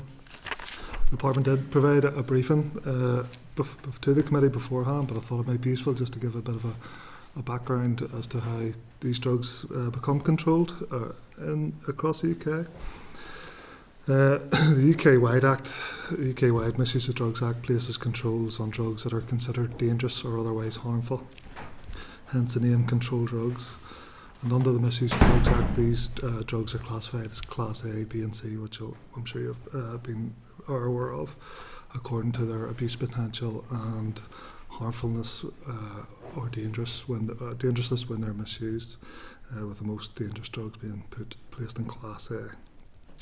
The classification under the Act provides a framework for criminal or penal purposes, and the Act is a reserved matter with any changes being taken through the UK Parliament. Some drugs under the Misuse of Drugs Act are beneficial or have a therapeutic use, and this legitimate use of controlled drugs is a devolved matter and is enabled through the Misuse of Drugs Regulations 2002 in Northern Ireland, which we're hoping to amend today. GB has its own separate but essentially analogous regulations also. So the Misuse of Drugs Regulations in Northern Ireland, they define the class of persons who may possess or supply or produce controlled drugs when acting in their capacity as a professional. For example, a pharmacist or a doctor or a nurse can supply or prescribe diazepam or morphine, these controlled drugs, when acting in a professional capacity, and that's enabled through the Misuse of Drugs regs. Within the regulations, these controlled drugs are placed into 5 schedules according again to their harmfulness or use in a sort of medicinal setting, with Schedule 1 being the most tightly controlled with no recognised medical use, with 5 being sort of lesser controls. Under the Act sets up an advisory council, the ACMD, the Advisory Council on the Misuse of Drugs, which advises UK and NI governments on these dangerous drugs or drugs which are of concern across the UK. And the ACMD makes, amongst other things, makes recommendations on how tightly these drugs should be controlled, A, under the Act, and B, under the regulations to allow or disallow lawful use. So following a recommendation and advice from this Advisory Council, the ACMD, the UK government has recently put forward an amending order to amend the Misuse of Drugs Act, which will control the aforementioned 20 dangerous drugs due to their emergence of harm across the UK and internationally. The drugs do pose a serious acute health risks, and there have been a number of involvements in fatal and near fatal overdoses, including in Northern Ireland. And the ACMD in tandem with recommendations to to put controls on these drugs under the Act, have also made recommendations about their controls under the devolved misuse of drugs regulations to further restrict their use in any legitimate settings. So consequently, an amendment to the misuse of drugs regulations in Northern Ireland is required to implement the ACMD advice in Northern Ireland. Essentially, the amendment we're hoping to make will replicate the amendments already taken forward by the Home Office in GB across England, Scotland and Wales. And I think placing essentially this will place these drugs in Schedule 1 to the misuse of drugs regulations, meaning there can be essentially no use across the healthcare setting because there isn't any recognised use of these drugs. In tandem with that, the ACMD, this advisory council, recommended that the substances are designated under the Act because they have no legitimate use. And as a result of that, we're hoping to make an amendment to the misuse of drugs designation order in Northern Ireland. Again, this essentially means that they won't have any recognised use and no person can be in possession or use them for any reason except under licence from the department, and that might be, for example, forensic sciences or people wanting to test these drugs. They can do so if they're licensed to do so. So similar amendments are being made to the equivalent designation orders in GB. In terms of next steps, and again obviously subject to the committee's agreement, we propose to lay these statutory rules as soon as possible to try and come into operation date of the 20th of March, which would tie in alongside the controls under the Misuse of Drugs Act and equivalent legislation across GB. A letter will also be issued to key stakeholders in Northern Ireland to make them aware of any changes that will or may come into effect in relation to these drugs. Again, thanks for your time and happy for any questions. Thank you. Thank you. Council members, anyone on questions? Diana? Yeah. Chair, just my reading of the report, that these are synthetic drugs that are cheaply produced, mass-produced, brought into the drug market in order to bring on the same effects as people would take narcotics for. The likes of nitazines in particular, I think, is quite a health hazard in that people who inject opioids, and particularly heroin users, are finding nitazines within the heroin supply. Is that correct? And it is leading to increased deaths within heroin users. Is the nitazines, has that been a factor in deaths in Northern Ireland within the injecting drug use population? Not acutely aware of the numbers, can't give you numbers, but nitazines certainly have been detected in Northern Ireland. I suppose as a bit of a background, the cause of it is the normal heroin trade or heroin supply route has come from Afghanistan, and with the Taliban have somewhat stopped that, and these are filling the gap in that, so they're extremely potent. Some up to 500 times more potent than heroin. So obviously you only need a very small amount to get an equivalent dose. So hence some fatal overdoses, but they have been detected, but I don't have numbers, but certainly they have been detected. What I understand, more resistant to naloxone as well? I think it's just to do with the potency, really. But can drug supplies be tested for nitazene? Could a drug user test his supply for? I don't think a drug user could do it, but there are labs that can test, like forensic sciences, etc. Commercial labs could test for nitazines, but I don't think at an individual user or misuser level could test for that. Would it be something they could do in an overdose prevention centre? It could be done if we had an overdose prevention centre, and there was the adequate lab facilities there, to detect that. You'll appreciate these are present in very minuscule amounts to give the same effect as such, but they are detectable. But that's what I'm saying, not at an individual level. You would take lab equipment to do that. So testing a drug supply, a user could have his drug supply tested, and that would detect these nitazines and sort of show up whether or not it would be a dangerous dose, potentially. There he is. Yeah. No problem. No problem. Thank you very much. Thank you. No problem. Anne? So it's just a question on the movement of COVID-related medicines and vaccines. Why do we need to extend that to 2026, given that we've now been using them for a considerable period of time, and can we not adopt more conventional methods of using them? Just, I don't know the answer, just really do want to know why we need to extend unusual methods of dealing with drugs for COVID vaccines. Why do we need to do that, given that we've been doing this for quite some time? And I suppose a secondary question in relation to that almost begs the question that we are going to continue to give COVID vaccines for a very considerable period of time into the future. And anybody have any comment to make on that? Yeah, in relation to the first question, you're absolutely right. We are progressing through the pandemic. However, in large part, the deployment of COVID vaccines is determined by the physical characteristics of the vaccines. So, as we outlined in the briefing earlier, COVID vaccines aren't currently available as pre-filled syringes. They're available as multi-dose preparations, multi-dose vials, which require a manipulation at the point of administration to the patient. They're also in large part distributed in the frozen state through the supply chain. So the flexibilities that we are hoping to extend will help us to continue to support the deployment as we hopefully transition towards more user-friendly pre-filled syringes, which are distributed at fridge temperatures, much more like other vaccines.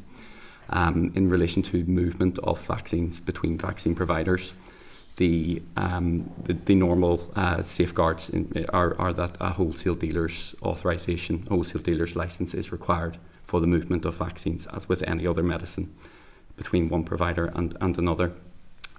These provisions during the programme have been very useful in that they have allowed movement of vaccine under controlled health service conditions in circumstances to avoid excess wastage of vaccines. So that has had significant benefits in terms of helping to ensure that we make the best use of the vaccine availability that we have.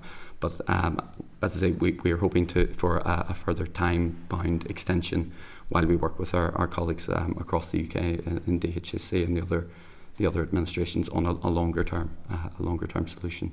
So what you're saying is you want an interim solution of 2 years in order to regularise what you're doing and bring it more into line with what you might expect other vaccines to, like flu vaccine and so on, to in the way it would be used. Yeah. And I suppose the technology has to progress in order to do that. Yeah, and the vaccines that we use for the COVID-19 programme. They're procured on a UK-wide basis. It's led by our colleagues in Department of Health and Social Care.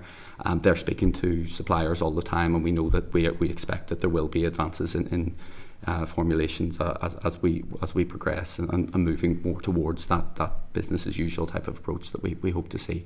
So we hope that a time-bound extension will allow us to continue to deliver COVID vaccination programmes as they currently are at present, while we work on a longer-term solution.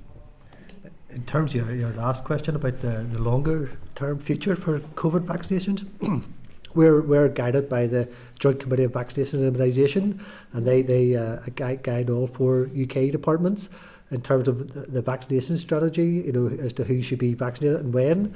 So as things stand, there's going to be a spring booster for certain categories, the 75s and over, and the care home residents and the immunosuppressed, and it's very likely there'll be a programme again in the autumn, the same time as the flu programme in 2024.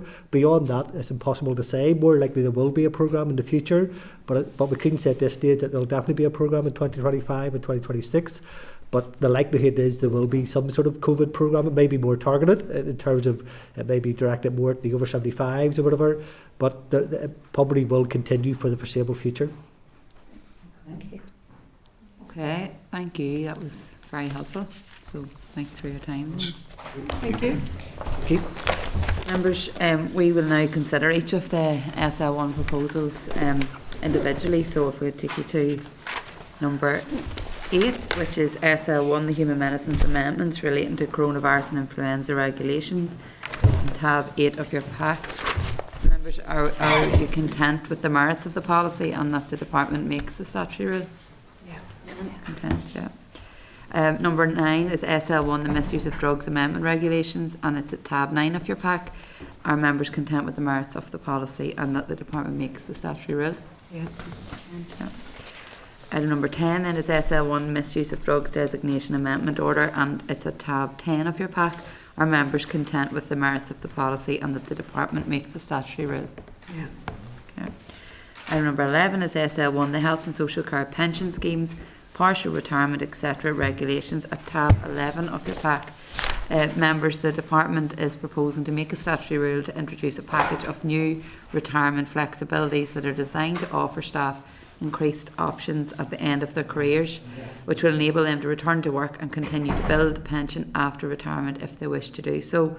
The statutory rule will be subject to the negative resolution procedure and is expected to come into operation on the 1st of April 2024. Are members content with the merits of the policy and the department makes the statutory rule? Yes. Right. Thank you, members. We now move to item number 12, which is correspondence, and if I can refer you to the list at tab 12.1 of your pack. There's a number of items I just would wish to draw your attention to first. So item number 12.12 is the letter from the pharmacy business owner regarding the underfunding of community pharmacy, and you are aware that we've agreed then to schedule a briefing with community pharmacy next week. Item 12.13 is a letter from an individual regarding the RQIA review of the deceased patients of Michael Watt. Members, would you be content for us to ask the RQIA for an update on the deceased patient review since the publication of the report in 2022, and for information then on the planned next steps, as obviously it's a very, very important one. So, members, are you content to note the actions on the remaining correspondence as listed in the memo at tab 12 in your pack? Yeah, Nuala? Sorry, was that all of the correspondence then? Yeah, is there anything? I'm just drawing attention to I specific just items. wanted to draw attention to the 12.11. And it's just in particular that we are getting correspondence about the neurology case, the correspondence about the previous Dunmurray care home. We mentioned before it was Bradley Manor as well. So we're getting correspondence about inquiries that are being carried out. RQIA already making recommendations, but we're still getting correspondence of families and patients still not being kept updated and not seeing the follow through on what has actually been committed. And it just concerns me that this is obviously going to be an ongoing thing. So I think just in terms of our forward work programme, it might be something that we could kind of place on. I know a lot of the older people, things might be dealt with under the Adult Protection Bill, but it still seems that I go back to the issue of transparency around information given to patients, and probably more as a committee, patients' families who are getting to us, that on our forward work programme it's something that we maybe can consider when we're discussing our priorities, because I think it's just going to keep coming up. They're still running into brick walls rather than being actually worked with. Yeah. No, absolutely. I think that is something that we can maybe consider what steps we can take, whether we need to speak to some of the relevant bodies and ask those questions about those outstanding referrals or investigations. I think that's a fair point, because I know even through my own office we would get queries about that as well. So I think that's fair enough. Is there anything else under correspondence, or are we happy to note the actions on the memo? Okay, thank you.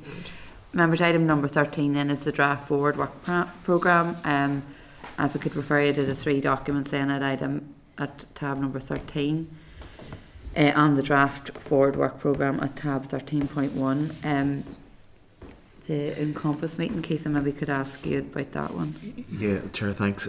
We had planned to have an Encompass briefing on Tuesday lunchtime, but I'm being led to believe there might be an event in relation to International Women's Day on Tuesday over lunchtime. So if members are content we can postpone. I don't think there's anything official yet. I've just been told that it might happen. Don't give us too much notice, we might be there. So it was just to see if members were content to postpone the Encompass one. Or would you prefer me to wait to see if something comes through and letting you know? Have we anything the following Tuesday? We've nothing the following Tuesday. Should we, just to avoid a whole clash, would we be happy to postpone it even and see could we get it the following Tuesday instead? Members happy enough with that proposal? Just means then maybe see if you work at the last minute of the 11th hour when everything else is confirmed. Okay. Just in the forward work programme, we see the Minister for Health will now attend the committee meeting on the 14th of March, so this day fortnight. And further to agreement by the committee last week, briefings have now been requested from the Department on Children's Social Care Services, Maternity Services and Learning Disability Services. The Mental Health Champion will brief the committee on the 9th of May, and the Royal College of Midwives have also been invited to brief the committee, so we're awaiting confirmation on that as well. They've now confirmed. Okay, that's good. Are members content then to proceed with the briefings as set out in the forward work programme? Content. Thank you. Members, are there any other business that you wish to raise? No. Okay, thank you. So the next meeting then will be next Thursday the 7th of March at 2 p.m. in the same room, room 29. So thank you members for your time today. I'll adjourn the meeting. Committee room 29. Sound.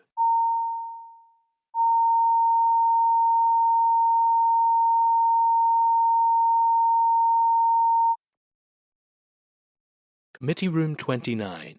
Sound.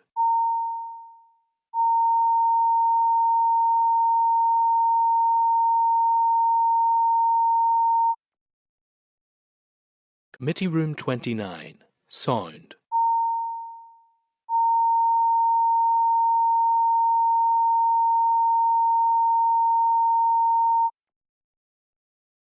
Committee room 29.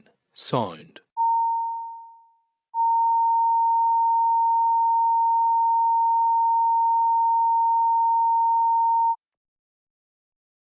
Committee room 29. Sound.